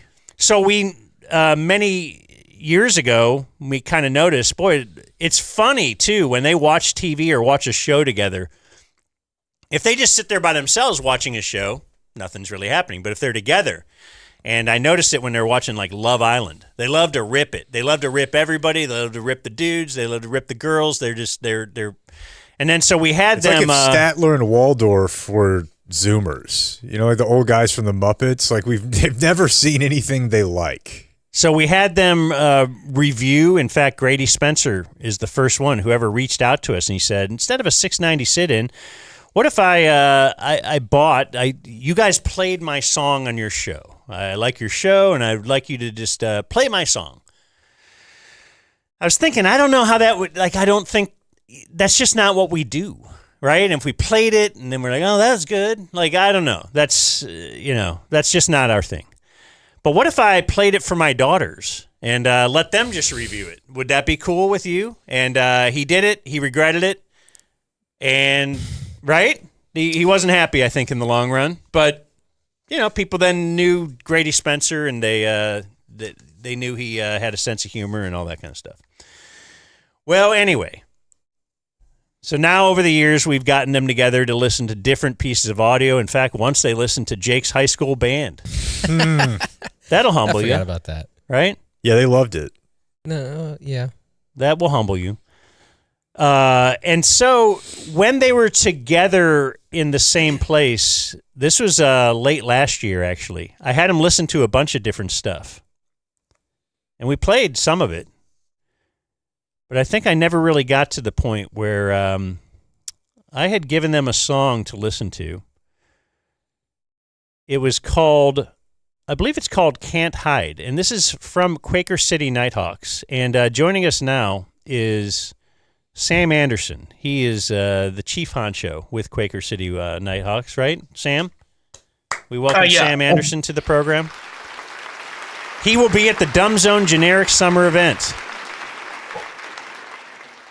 I'm pretty worried right now, fellas. Playing music. You have a talent, Sam? Would you like to participate? I'm already doing mine. He's doing the show. I'd rather see him. Employees are not allowed to win the contest. It's one of those type of deals. Ineligible. So this is a song that you sent me. Yeah, this is like a year ago, almost. Is this publicly out there? No, it is about to be. So we're trying to figure out the best route we want to take on releasing it. But yeah, it's not publicly out there yet. So this is a little special event here. So you looked at all the best marketing and release options and said, what if we had these two 20-somethings give their thoughts first and really... Yeah, that's going to be ideal. Let's try it. Yeah. Okay, yeah, let's just sit and listen. So my daughters sat and listened to, again, this is like at the end, we had listened to a couple of other things already, and I'm going to throw them the option to listen to this. You should probably also just state, they've had a dozen songs on big-time TV shows and movies. Like, they've played all over the world. Quaker City Nighthawks. Jorts is their drummer, right? Like, this is not a garage band that they're listening to, regardless of what they think. I'm just trying to provide context for people who don't know. They've been around. All right, so let's take you back to my daughters listening to, well, let's hear it. Do you want to do one more? No. No. Just a song? For real, no. No. This one is from a band I have called to pee. Quaker City Nighthawks. Now what? Give me a little background on that, because literally, That what does that sounds like mean? a minor league hockey Literally, team from Toronto. What does that mean? Where is Quaker City? What's a Nighthawk? What is going on? Nighthawk is Why like are they that together? stuff that if you eat, it kills you, you know? Those berries. No, it is not. Nightlock? OMG. Do you want to let us know, where does Quaker City Nighthawks come from, or does it matter? It's a Mark Twain reference from a book, an old book, Travelers Abroad. Okay. None of us are from Pennsylvania or anything like that. So did she say just some literary nerds? Why are they together? Probably. Probably. All right. Queen, I love that movie. I don't know what you're talking about. Oh boy. Oh boy. Wait, this is kind of the best goodness song me. ever. Remember we thought that in the other one, that the kid opened his mouth. Notice how we're just the time filler segment? Fill time. Fill time for 20. This ain't so This is so old. When was this made? Like, it's so dated. This is Pearl Jam, bruh. And I love her.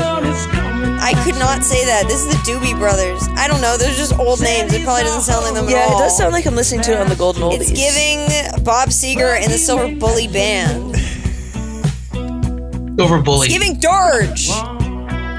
I've been sitting in this verse I don't for like far the too little long. sound effects. On that train. Okay, he got me. He got me good with that. Wasn't that good? Wait, is this fire? Wait, did he just write the song of the summer? I meant they. It's a band. Is it like Tame Impala where it's just one guy? Ooh. Because I wouldn't be surprised. Imagine he's like playing us a famous song from the radio just to see if we're gonna be mean on purpose. OMG. Please do that, and then it's like Highway to Hell. Yeah, let's sing a different song on top of this. Let's get this segment copyright. I'm not a hater, but I'm a hater for the way that it's still playing. Well, I'm not liking it. That's for sure. Yeah, I'm a hater for the way it's Can't still wait for the going. bridge, because that means it's almost done. Oh my gosh, like... What is he even saying, bro?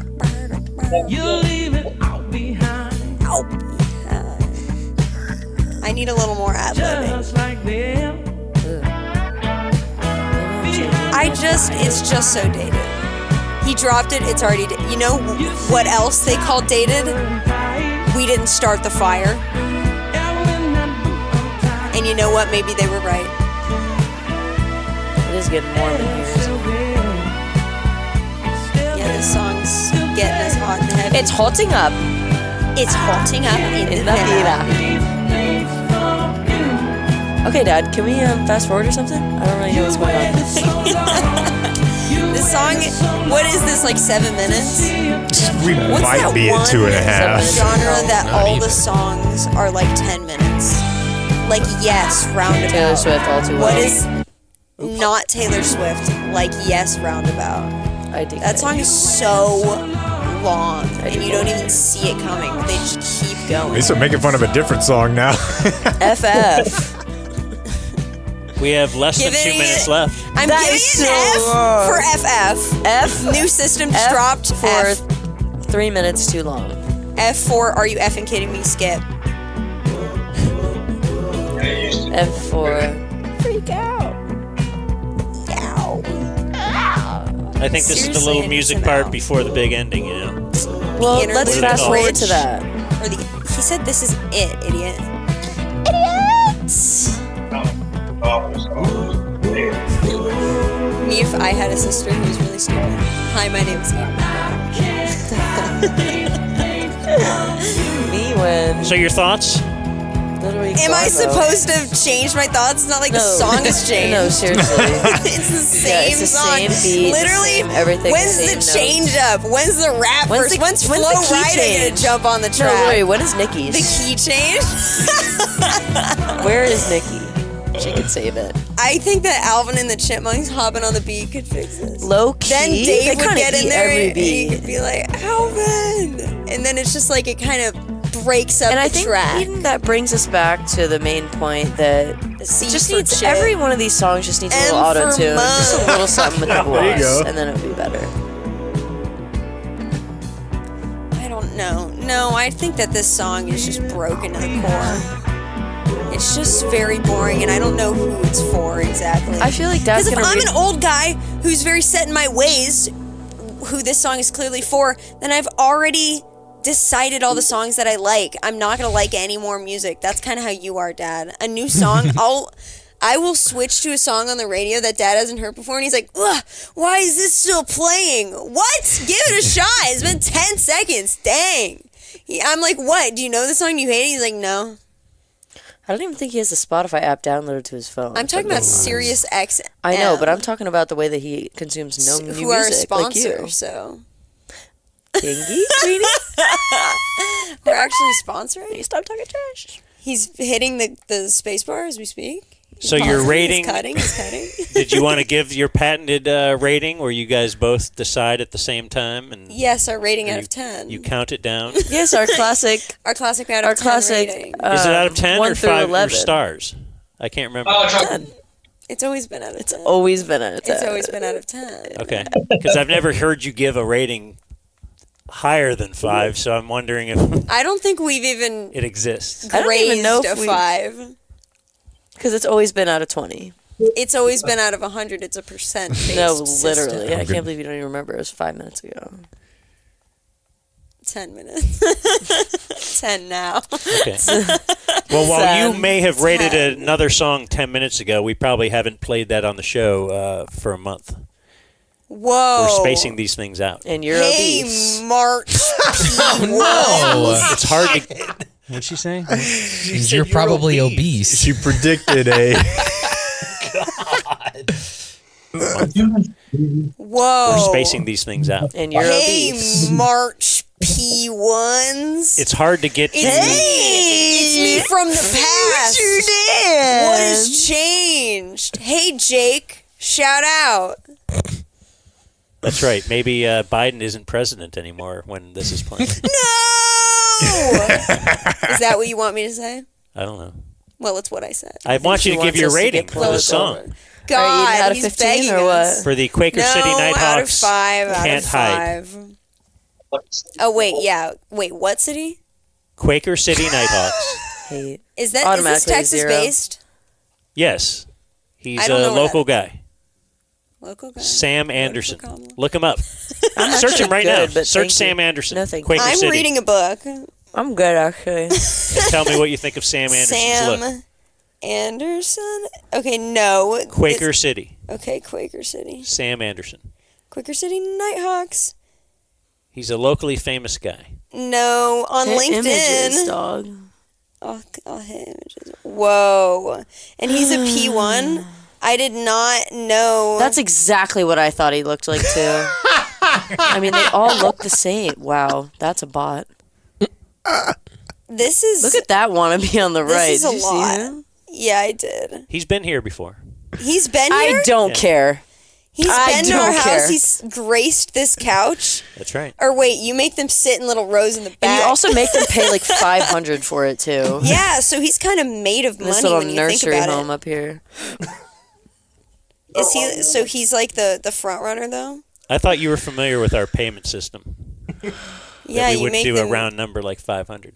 No, you have to do a silly little number that makes you giggle. Yeah, that makes the men over 55 giggle. Tee-hee. Like what? 420. It's funny because it's illegal in Texas. Anyway. I know you make them pay more than that, but you won't coerce me into saying the devil's number. Right, because I don't agree with that. I don't agree with it. 666. If you made them pay 666, they wouldn't pay. Yes, it is. I just can't even believe Okay, let's these- rate it. Let's rate the song. He's not begging anymore. I'll beg. Okay, bet. you got it. You got it. You got it. Wait, Queenie. You got it. Okay. I got it. OMG, Bodhi is dying in the corner. That's okay. This song's impact, no doubt. Okay. 3, 2, 1, 2. Oh, easiness. Yeah. Let's get there. Easiness. That might be a high. A generous 2, but a 2 nonetheless. We're done. And they're done. Okay. And that's the Man, if you go back to the review very of beginning. Can't Hide, which I think is kind of catchy because after listening to this, I just caught myself, whatever. I guess we'll hear this a week from Saturday. You making demands? Yes. I'm just guessing. I did kind of wonder if you're like booking a band, if you're like, I mean, I could probably just give a few suggestions on the set list. They probably love that. Is that hated by Quaker City? What was that? If we were to say, hey, I'd like you to play this song or this song, is that hated? It depends on who it's from. That's a yes. You Okay. don't want to hear that. Oh, you don't? I don't know. think so. I'm not sure. Like, No, it just depends on who it's from. You know, my mom has suggestions all the time. okay, But, so that's hated. Yeah. Yeah. I mean, no, I'll throw a mom song in there for sure. But Okay. yeah, it's usually the shouting from the crowd. That one's not fun. But Well, they right out of the gate were like, okay, there's a little bit of Doobie Brothers here, Bob Seger. I mean- This feels. I mean, they. How did that make you feel? no, they had it sniffed out pretty good. Quickly. Yeah. That might have listen, been when I I've wrote heard- you back when you first sent me this. I was like, oh my Yeah. god, did you guys get a Doobie? You guys are. Where's Michael McDonald? And I've also resigned myself to the fact from playing music for a long time, there's nothing a guy my age can do to make anyone that age impressed. So I'm like, you know what? It's fruitless. So I it's just believe like, Bill Belichick would beg to differ, but go ahead. Yeah. well, if I get as many rings as Bill, maybe I'll give that a whirl. So Sam rolls into my house on Christmas, Thanksgiving, sitting across the table from me. I'd love that, Dan. They said we wouldn't do My something daughter around has the a number.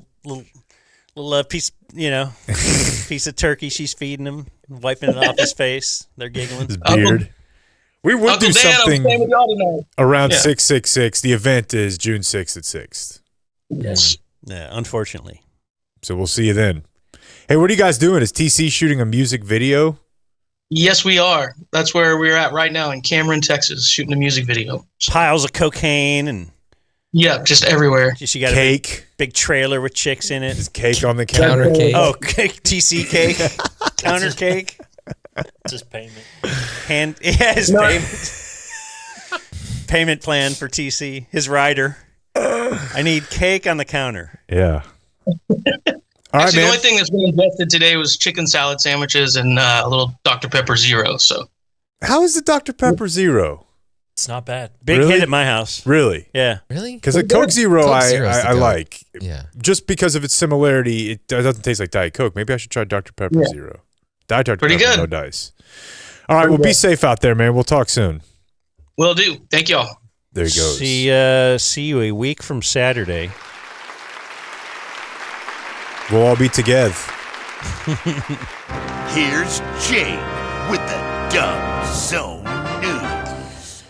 All right, let's pop back over here and see what's shaking today. We want to start over here with this story. Yeah. We have a principal. This was in Fort Worth ISD. Her name is Shema Al-Zubi. She was the principal of Western Hills High School. She, Dan, is Muslim. Okay. And, obviously she's been in education for a long time. She's worked her way up to this point. I guess it wasn't necessarily a huge problem up until this point, but now people are mad that she has like pro-Palestinian statements on her Facebook page.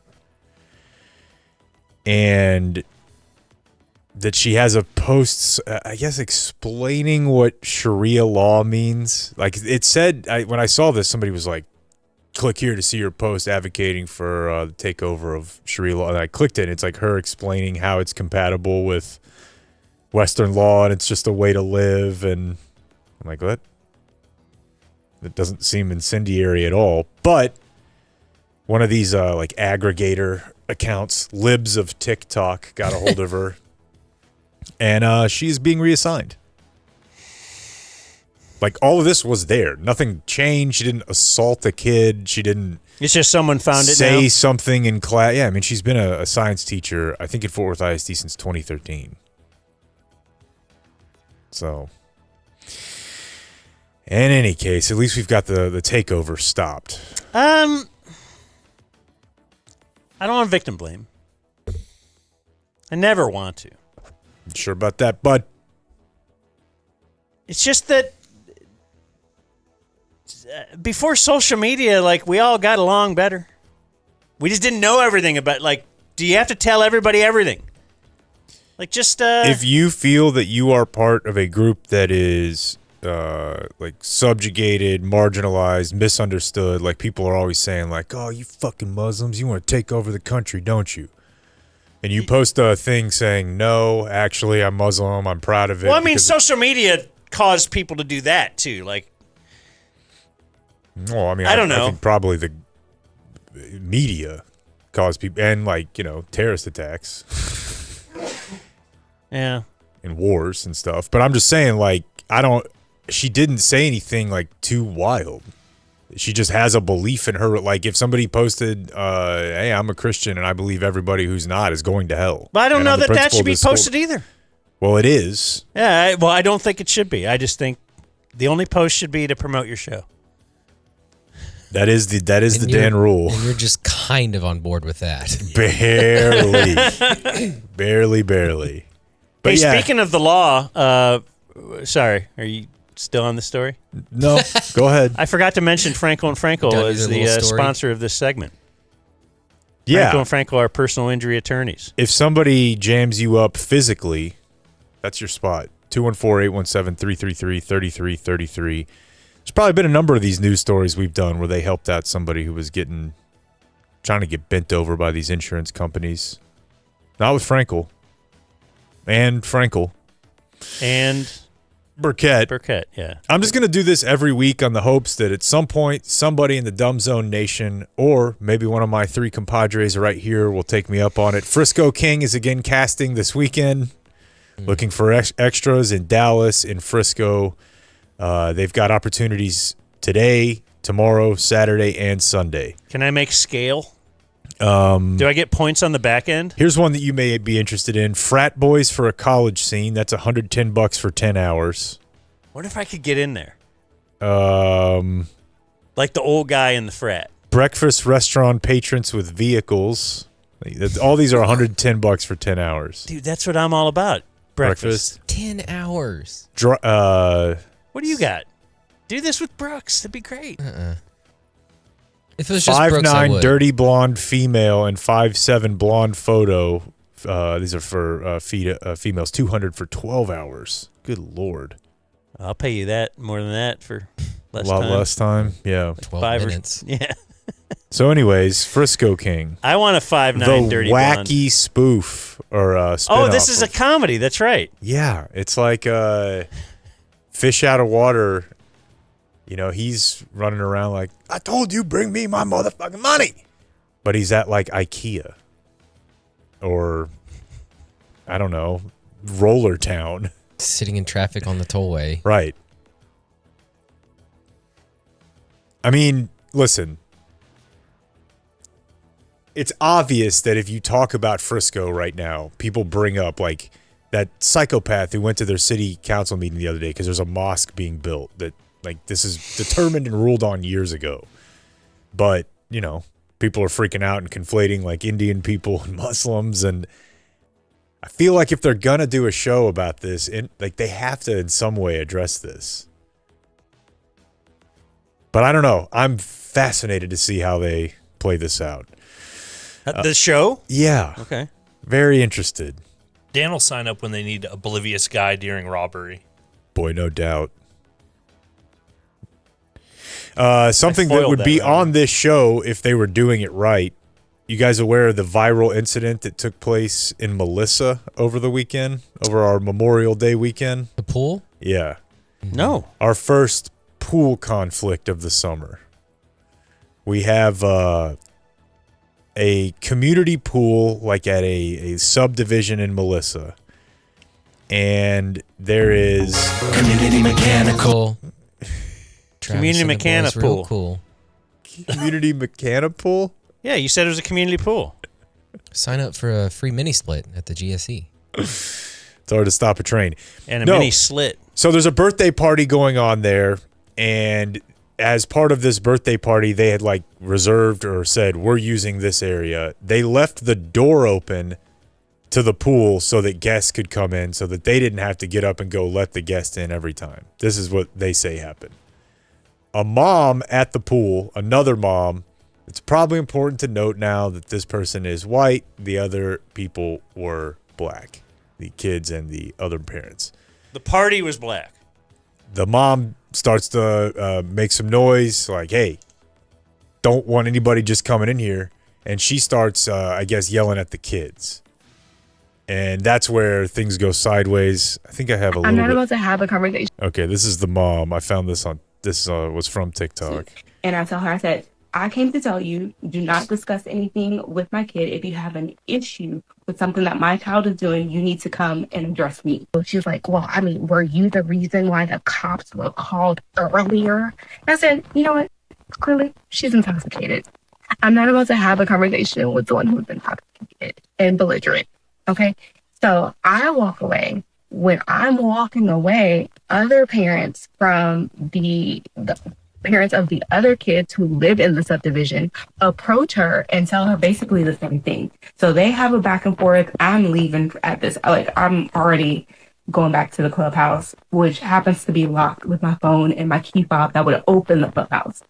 So about maybe like 3 or 4 minutes later, I hear the kids start screaming. They're like, he has a gun. He has a gun. So they like disperse. They're trying to find cover. So what happened is, as this lady is arguing with the other parents at the party and they say she's intoxicated, she called her husband and she says that she told him, White lady called husband. Said, I feel threatened. I feel threatened down at the subdivision, our community pool. And he, Irving firefighter, showed up with an AR. like a long rifle, and he's walking up, and it's set pointed at the ground, but it's like, Can't do that. holy shit, dude. I wish I loved my wife that much.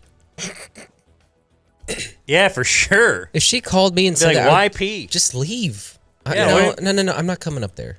Yeah. No. Right. With a gun? Just leave. Remove yourself Well, from the situation. As you it know, sounds a like lot of you're times, the problem. bad gun guy really wants to get his gun out. Now, good gun guy is looking at this like you're a effing lunatic, but bad gun guy doesn't really care if his wife's there. There's some unruly He's just teens. excited that he's like, to- get the fuck out of my subdivision. Yeah, he probably paid a lot for it. It's a big gun. I just bring these two. Mm-hmm. Are those even? I mean, you had to register them, right? Well, when you first move here, sure. Yeah. To scratch off the serial numbers. So he was charged with a Class C misdemeanor. They review reports. They upgrade it to a Class B for displaying the firearm. Yeah, you can't do that. She was arrested as well. He says he told the news he's lawyered up. But it's a hard time finding too much like way to justify bringing that weapon to that situation. Like, but again, they're going to say He's she like, was I still bought on- this. Why did I buy it then? Yeah. This is what it's for. Has he tried the defense that he thought he brought his water gun? Where's Melissa? North. Far way away if it's an Irving firefighter. Yeah, but I bet a lot of those guys live, everybody's north. Speaking of north, Frisco is opening their new park on July 1st. Not Frisco, but it's opening in Frisco. Universal Kids Resort, Dan. It's actually happening. It is actually happening. There is a Universal Studios, a Chili's 2 version of it, opening in Frisco. And it's huge. On-site hotels. They have like different lands, kind of almost like a Disney or a Universal Studios. And my kids right now are super into Minions. Brooks is too. I love. Always been a Minions guy. Always been a Gru guy.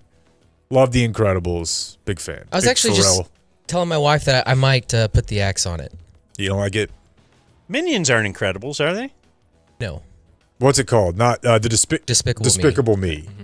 There's a whole universe that they're involved in. I'll be like, hey, what are they doing here? Incredibles are pretty sweet, though. Yeah, so is that the mom's ass. Yeah. You Look it up. They put ass and titty fader all the way up on the Incredibles mom. It's insane. Is that Holly Hunter voice? She has a voice. I'm not listening to her. You can probably see this coming. I don't like when Brooks talks to me like Minions. Yeah. What do they do? Minion dog. Just gibberish. I feel like he's wasting reps at actual words. Dude, you think Like that's bad? He's in a prime time to work on All right, words you're right like now. my uncle. And he's just I don't Not know. Uncle Gary, And my a other banana? uncle And a yelled banana at us sapatata? if we jumped in the pool for 5 minutes and then didn't go back in the pool. He said we were wasting water. Oh my god, that's amazing. Like I'm positive that You're just saying Spot the he's lie. wasting. You're I'm like, positive he's that- wasting I heated this- syllables he could be using. Clayton's on real gonna words. freak out about this, but I'm gonna play like 30 seconds of it. This is one out of every probably 4 car rides to Carter's daycare. It's just this. That's what we're It's playing just too, this, dude. Dan. It's So just what the- is this? It's from the parody song, but with They- just yes. They do the Minions do mini songs. They do "I Swear" by by was it George Strait? but they just sing nothing. Yeah. So it has the creativity of Dr. Seuss. Sometimes it'll be Spanish, but like mixed with, and it's insane. So they have Minion Land there. They got a Troll Land. Like the little doll, the hair going straight up. Is that what you mean? Yeah, basically. You know those movies came out in the last like what? Not like Trollland would have like it's not Matt Brunig is in there. Right. That would be great. My roommate Trying from to draw college. I people ever tell you off guys sides. my roommate from college that got really into Japan, and wore the kimono and Yes. stuff. I found out that he like has several. This is a white guy my age, the biggest, dork stoner you could imagine. He has multiple Twitter accounts where he cosplays as black and uses the N-word. Wow. And like stirs up fights as like a black Trump supporter. Jesus Christ. Like Everything online's fake. So I'm trying to tell you, bro. All of it. Not that girl who likes me. She just needs a prepaid card. Yeah. Send it to the Philippines. Let's see here. This is kind of a fun little story. I'm sure there's some seedy political backstory, but in Dallas, they have constructed a Veterans Committee village. A Veterans Community Village. This is an area over... What? This is not going to go well. It's a 7.3 acre tract of like what is now city-owned property that they put a bunch of tiny homes on. 50 of them, in fact. There's a little dog. Where is it? It's in Dallas. It's at... It's right across the street from the VA hospital. Correct, in South Dallas. There you go, right by the hospital. And it's built in conjunction of the VA Center on Mentor. So what are we doing? Where are we giving... It's a nonprofit that raised money for the development, and then they have to continue to raise money over the next year and a half to keep it. Are the veterans getting free housing, or is this... It's free. Yeah, you have to apply. I think it's a very nice gesture. However, putting veterans in tiny houses that close to each other, I don't think is going to end well. Well, what? And maybe it's better than on the street. Yeah. And what do I got? I have to is give that them, what I have to those give them a sunroom? homeless veterans, or is this... Yeah, I mean... No one's going to want to go move there. I think their it's... actual house. Maybe it's just because I just read Fort Bragg cartel. However, these... You just feel like these short fuses and PTSD. Yeah, and then putting them all in a 7-acre lot with their tiny houses and... I don't know. I don't think you understand this situation at all. I think I know the homeless a little bit better than you. I knew he was going to say that. See, I agree with terribly. Clayton. Nice. I agree with Clayton, but I knew that was going to be a good comeback. Loved it. Yeah, but these saw the guys are whole used to play. living like this. I think this is a great thing. Like this is a step up for their living. Yeah. Yes. Based Anything's with better roof. than on the street. Roof. For veterans. These people that fought for our country, and they're now living homeless because... They might have fought. Not every veteran has fought for our country. Within 6 Yeah, months, one of them, there will one be of a them will be murder. with us tomorrow. That's right. Yeah, no, I think... But he could have fought. I was That's trying the whole to deal, explain this to somebody the other day, like in a joking sense, and they did not get it. It might have been the same people who didn't know Bud Dwyer. But, like in hockey, they let them fight so they don't, kill each other. Why don't you get the comedy of Bud Dwyer? I mean, what kind of stick are you? And I don't even care if that's actually historically accurate, but, the idea of hockey, they're going to fight so they don't take runs at each other and just, really, really hurt each other. Right? Yeah. So, the idea that could be applied as domestic violence, right? But in this case, you let the homeless fight. And to earn, it's like a UFC gym type situation. You're telling me you wouldn't watch that? The homeless... As long as you're giving effort and you're showing up on time, and I'm means testing the housing, but I'm doing it with fights. But the homeless are dumb. What? That is so... These vets know how to use weapons and probably have access to them. They will be shooting each other. Did you say they're dumb? How are they homeless dumb? people? Yeah. One bilked you out of $100 plus every month. Yeah, he played me a little bit. But I doubt he could throw a hook. You almost found out. Yeah. Put them in a house. Don't put them that close to each other. All right. Well, when we have large acre plots available for the... I know what you're saying, but... We do. We have Montana and stuff. I know. They'd probably be really into it. And then we'll close with this one. Clayton, where are you on eating outside? Because I know I got two guys over here who... He's got to be in our camp. Well, that don't like eating outside? No. Yeah. If the temperature's under 73, I will eat outside. Okay. Now, primarily, I think that for you guys, there are problems like bugs. Bugs and humidity. That's why the temperature needs to be under 73. Maybe somebody brought their dumbass dog out to the patio to sit there. Yeah. But one thing that I promise you, you do not think about.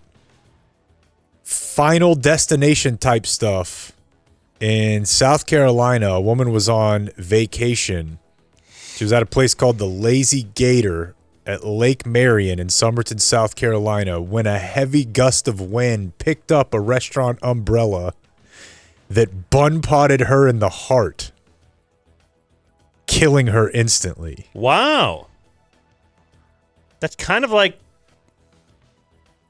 God striking you down, right? If it's a gust of wind, I mean... This is like a very pretty place. Like, they're on this beautiful lake at a sunset, and just what they call like a microburst comes through, and a bunch of furniture gets knocked over, but that umbrella gets picked up and gets implanted, Was her husband seen praying earlier? Did she have to pay her bill? Ooh, yeah. It does. If you're with her, did you have to pay the bill? Or And how much did the waiter tip himself? It does say that her husband was, quote, very emotional. Yeah, it doesn't say happy or sad. Right. And yes, did he have to finish? And if he didn't have to pay the rest of the bill, does he add a little something to go? While we're here. Add on that fudge cake. Dumb Zone News. Like and subscribe. Happy birthday. Thank you. I think we're bad people. Who? What are you talking about? Yeah, when? When were we bad? I think we're bad people. I didn't even notice that. Harry's Razors. They'll help you be a better person. No doubt. You have a nice smooth head. Well, you don't have to shave your head. You can shave like maybe your face. Neck. Maybe your neck. Your back. I love the Harry's Razor, dude. Yeah, I bought one at the store the other day. I'd recommend you order them online so that, you know, you can get our discount and stuff, but you can cop them anywhere. It's the best. Harrys.com/dumbzone. You can take advantage of the deal, though. For just $10, you get a trial set. That'll get you the razor, some sweet shave gel, cartridge, and a travel cover to protect your blade. So Harrys.com/dumbzone is how you claim that offer. When they ask how you heard about them, tell them the Dumb Zone sent you. Yeah, I love it. It's a good razor. We have viewer mail birthdays to start. We have a dear sovereign of the slimy slit. Thursday is the Roy Williams at OU birthday of maybe the best dude I know, Denver DF Jesse Cohen. He is famous for being the last guy to smoke a cigarette with Jake. And he's a drummer for Denver's premier emo band, A Place for Owls. Look it up. Yeah. We ripped a heater together for sure. Let's see. His leaders are Greg the Biff Man Biffle. Biffmeister. And Jake from the first time you had Lawrence Rosales on your little show. More Teddy Ballgame. Les Clav. Always quick kick on third down. Keep cranking that fat hog. From Denver, Day 1 DF, Steve Miracle. Certified catio owner. Oh. What's a catio? It's a cat patio, dude. Yeah, cat patio. They're in. Dear Uncle Twat Mail. That's good. How's that taking so long? Yeah. Wow. Today's my Mike Gundy +1 birthday. In the last year after becoming a man, I have to have anyone come at me. Is Jake having the same experience? Wait. In the last year after becoming a man, I have to have anyone come at me. I think he's having a stroke. Is that what Mike Gundy said? He's a man. I'm 40. Come at me? Come at me. He said, come at me. My wife didn't wake me up in a special way. Kid. Thank you. Yelling at a woman there. Let's see. My job is a professional chef. If you need an industry expert to consult you can piss off and look elsewhere. My real talent lies in the fact that you think I'm gross, as I am 5'4", and my wife is way out of my league, 6 foot. Damn, son. That's awesome. Man, Which leads me to my expertise, getting height mogged by my kids as soon as they turn 12. More Soroy twins and Danny Bayless from Jorge. That's awesome. 5'4" guy with a 6 foot wife. Climbing that tree. Especially, I mean, I don't know that his wife is not Mexican, but Jorge, 5'4", a lot of Mexican guys are shorter. So he's just like, you know what? Who cares? I'm playing in the league. Yeah. And sweet, sweet Dan, please wish my husband Justin a happy birthday. I did not wake him up in that special way, but I'll put him to sleep tonight in that special way. And I think that's just as good, if not better. You're right, Amanda. You're definitely right. His leaders are Foodie CK's food reviews during Weekend Check, Blake's helpful sister-in-law, and that little patch of very soft fur in the places it really matters. Thank you, love you, mean it, Amanda and Keller. All right. Fairlease.org presents On This Day in History.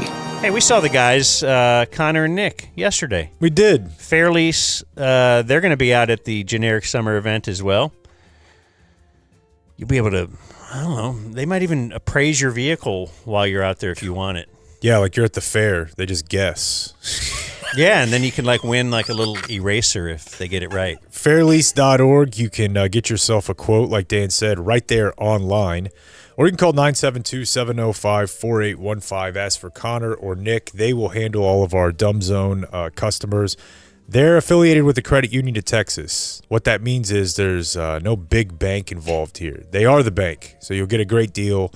They're very flexible. Are you saying there's no middleman? They have taken Like the whole bank being a man? Yeah, they've the middle theys don't want to see Connor and Nick coming. I hate middle them theys. The worst. 972-705-4815. You got a business? Get yourself a biz vehicle. They can help you with that too. They call them BVs. No, they don't. Call up Connor and be like, hey, bro. Need a BV. Looking to score. I want a BV mog my competitor. Good handshakes. Today is Thursday, May 28th. On this day in 1934, quintuplets were born. The Dion quintuplets. I don't think they had fertility drugs back then either, right? These are like natural Dion quintuplets. Annette, Cecile, Emily, Marie, and Yvonne in Ontario, Canada. They can't be alive, right? 1934?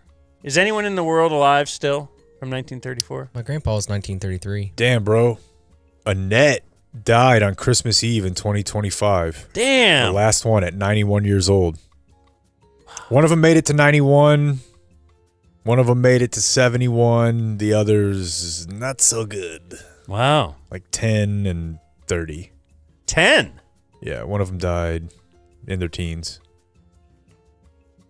Boy, Annette really mogged her. But you know what, though? That's just straight up, what is it again? Is it Bayesian? That's just the probabilities there. You have 5 kids at that in 1934. One of them make 34. One of them is not seeing a 18. Yeah. If they are quintuplets, though, you might think, oh, they're all same kind of what or something. Perhaps. This day in 1959, the U.S. Army sent a flight into space. 2 monkeys, Abel and Baker. They both survived, and they're like, it was suborbital, but they say it's space.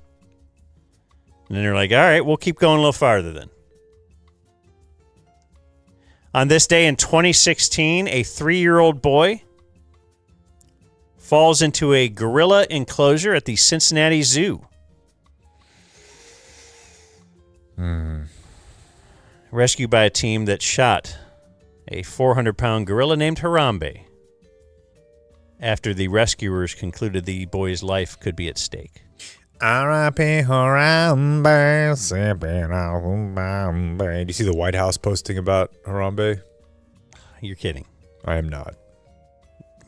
They're just doing bits. What do we Trying to be get? Funny. Just a long tribute to him from at the White House. Whatever. What if that was Barron? Like, hey, I want it. Give me the thing for a minute. What if Barron is running the account? They're like, give me the thing for a minute, and they got a hand on the phone. Mm-hmm. I want to know more about Barron. He can't type on it because his hands are too big. How tall is he? 6'8", 6'9".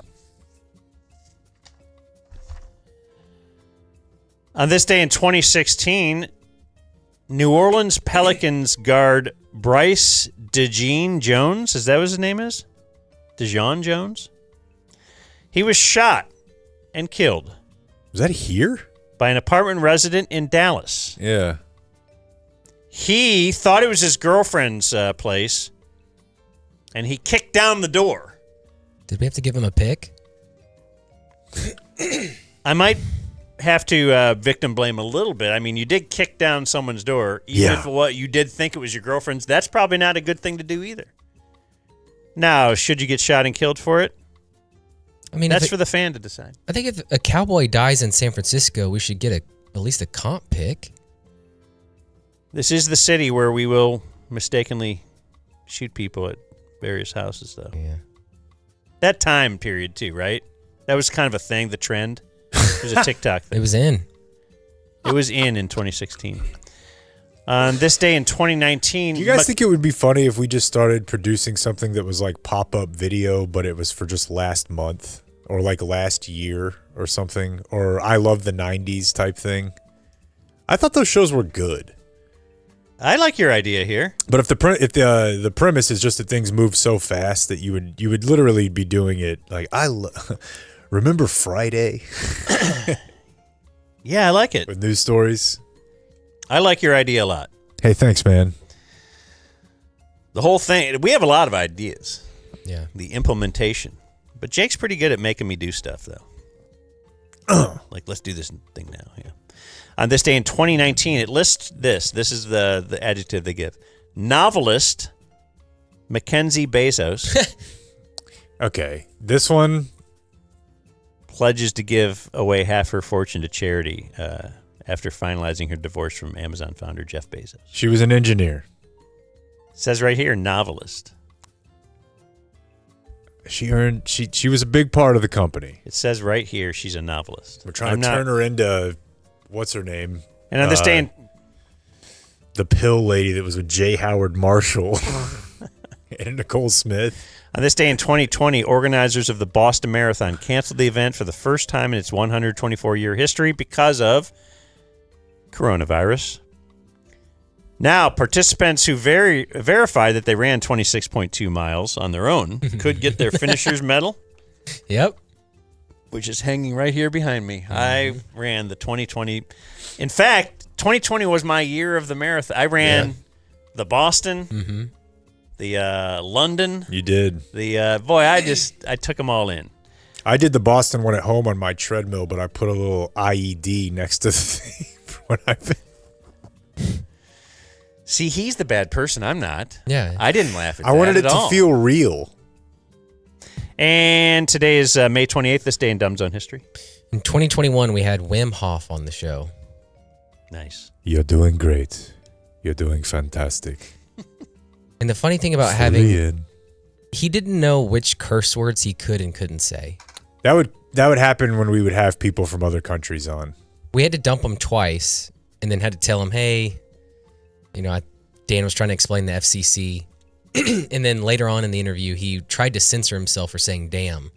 And then we had to explain, well, you can say that. That makes it worse. You can kind of say ass if you want. Now they're in the spin cycle. Like, it doesn't make sense. But he left us with a cold shower a day keeps the doctor away. Wim Hof was once like underwater and freezing water for, I don't know, he's got all the records. He can hold his breath. Yeah, because no one else wants to go under freezing water. Like, yeah, the record's whatever you did it in, dude. You're the one guy. You just don't want to be the Iceman. That's it? Caleb Williams is the Iceman. Good point. Birthdays today, we have Michael Oher. Oher is 40. Legal Battles. Where did that get left? He's the guy that was depicted in The Blind Side. Yeah. The real story. They've been fighting. Good Yeah. movie. Good movie. Are you in it? Nope. Oh. Just a big fan. What's the movie you're in? My All-American. My All-American? The last all-white Texas team. If I see that, rent it or whatever, could I find you? Or is it very You would hard? have to know. I mean, I'm on the screen a couple different times. Did you look like Butters growing up? That's what I picture, yeah. Yeah. And just as sweet, right? Acted like him too, yeah. Little Blake would have probably been just as obedient as Butters is to his parents. David Shula is 67. Craig Kimbrell, 38. Kirk Gibson, 69. Johnny Peralta is 44. I've always had a big problem with him. Is it because he spells his name funny? Yes. Yahani. Now, the name John is spelled funny unless it's because you've seen it the way it is all these years, and you're like, oh, that's normal. John doesn't make any more sense than Jhon. He's Jhonny. Glenn Rice is 59. Not the one who had sex with Sarah Palin, right? Or he is the one who had sex with Sarah Palin. He is. Yeah, he is. Nice. Yeah. Seth Rollins, 40. Clayton. Yep, wrestler. I went a long time thinking he was Henry Rollins' son. Yeah, that's not his real name. Percy Harvin is 38. Would smoke weed before every game? Oh, yeah. For migraines? Many such cases. And he was part of the Seahawks locker room fight before the Super Bowl or something? He was. Did he have the flag? He was holding it. Actor Jake Johnson is 48. He's a New Girl. Says here, New Girl, Jurassic World. What is New Girl? The Zooey Deschanel show on Fox. It was on regular Fox? Pretty sure. Colby Coulee. Colby Calais. Good God, Percy Harvin was a is baller. 41. Who's that? It says here for Blake. Singer. Who is that? Uh, Is it a man? She just It's a did lady. some girl music in the late aughts. She was on my iPod. Colby Kayat. How do you say it? Colby Calais. Calais. That is a whole ass famous people, Dan. 40 years old, this woman. I've never heard of her. You had never heard of Lindsey Sterling before this guy. I know. Yeah. He knows all the female He may be more in touch with pop culture. femme pop culture for sure. Yeah. All that POV. Actor Louis Mastillo is 68. He was in Mike and Molly. Big Mike and Molly guy. What is it, just Blake Day? Listen. What are we doing? Every day Is it Blake Master Day. Chief's birthday or what? Every day is Trying Blake to Day. bring down the average age of birthdays. And this is what you get. Well, let's bring it up then. John Fogerty is 81. See? Need the Roast Twins to do that. I don't think I know really exactly. Is that Blues Traveler? CCR, brother. Okay, what is the Blues Traveler He guy's loves name? rain. Okay. They have songs called "Have You Ever Seen the Rain? Who'll Stop the Rain? John It Popper. Came Out of the Sky." Yeah. They just love effing rain. Where am I? Elizabeth Hasselbeck is 49. Jep Robertson is 48 from Duck Dynasty. He's a real one. Willie's not. Patch Adams, the real guy, is 81. There's a real doctor who inspired the movie Patch Britt McHenry is 40. Lose some weight, baby girl. I believe recently in the news for possibly getting in a fight with Diana Rossini over the Commanders GM at the time. Oh, really? Scott McLuhan. Nice. Britt McHenry had her car towed. Yeah, I think it might have been in Austin. Something like that. There's a little way, honey. And Give me my Camry back, you fat. Dumbzone birthday of the day is Rudolph Giuliani is 82. I thought he died, or wasn't he dying? No. You know if he died. Yeah, but he was like dying like last week. They were saying he's not doing well. That'll be on our pop-up video next week. Remember whenever Sacha Baron Cohen like kind of got him in that most recent thing? He's like laying on that bed and I nail the girl. Oh yeah, that really hurt his career. What's his career? Whatever he has. Stands out in front of Four Seasons landscaping. That's awesome. Do you still have that shirt? Yeah, somewhere.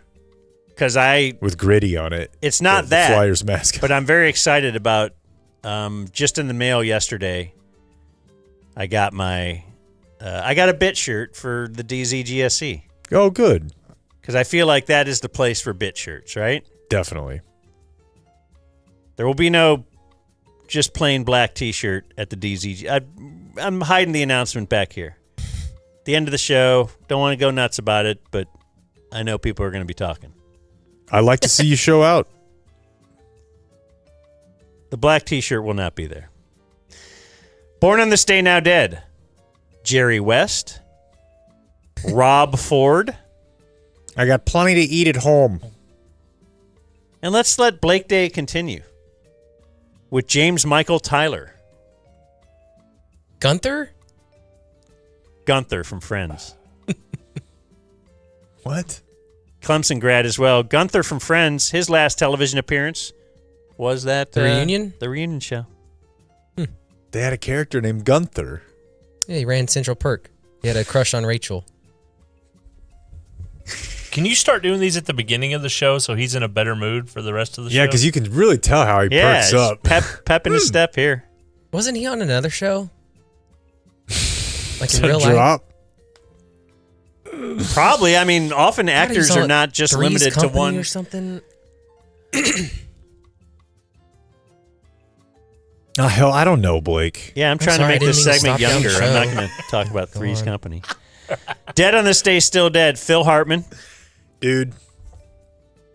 I don't know how he's thought of rated-wise or not, but the older I get, I feel like he's like a top 5 comedic talent. You don't hear people talk about him as much, but man.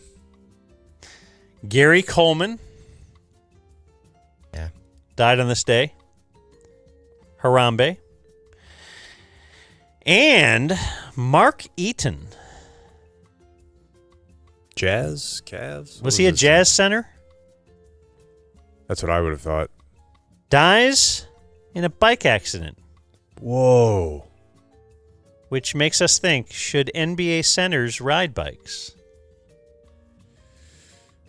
Yeah. The two that we know of who have ridden a bike. Yeah. Now, maybe they just don't do a story if former NBA center rides bike, drives home, parks it. But we have heard of Sean Bradley and Mark Eaton in the last couple years. Yeah. Look into both that. probably in Utah, too. And The that's altitude, what you happened. think? Because they're already so tall. They're Yeah, it's like already being so in tall. space. They're falling faster. And then, yeah, when there's... The bike just takes off because the gravity's so different.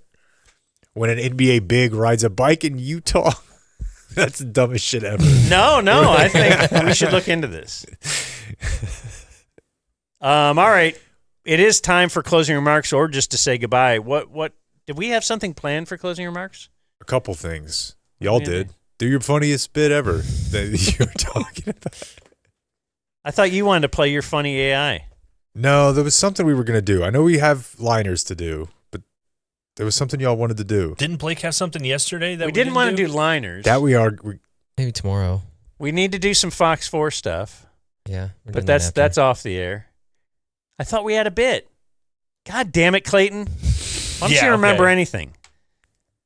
You don't talk to me. Adios, mofo. We gotta go before this becomes a zoo. See you guys for drinks later. Thank you for watching my video. Subscribe and type for my name if you want to watch more of my video.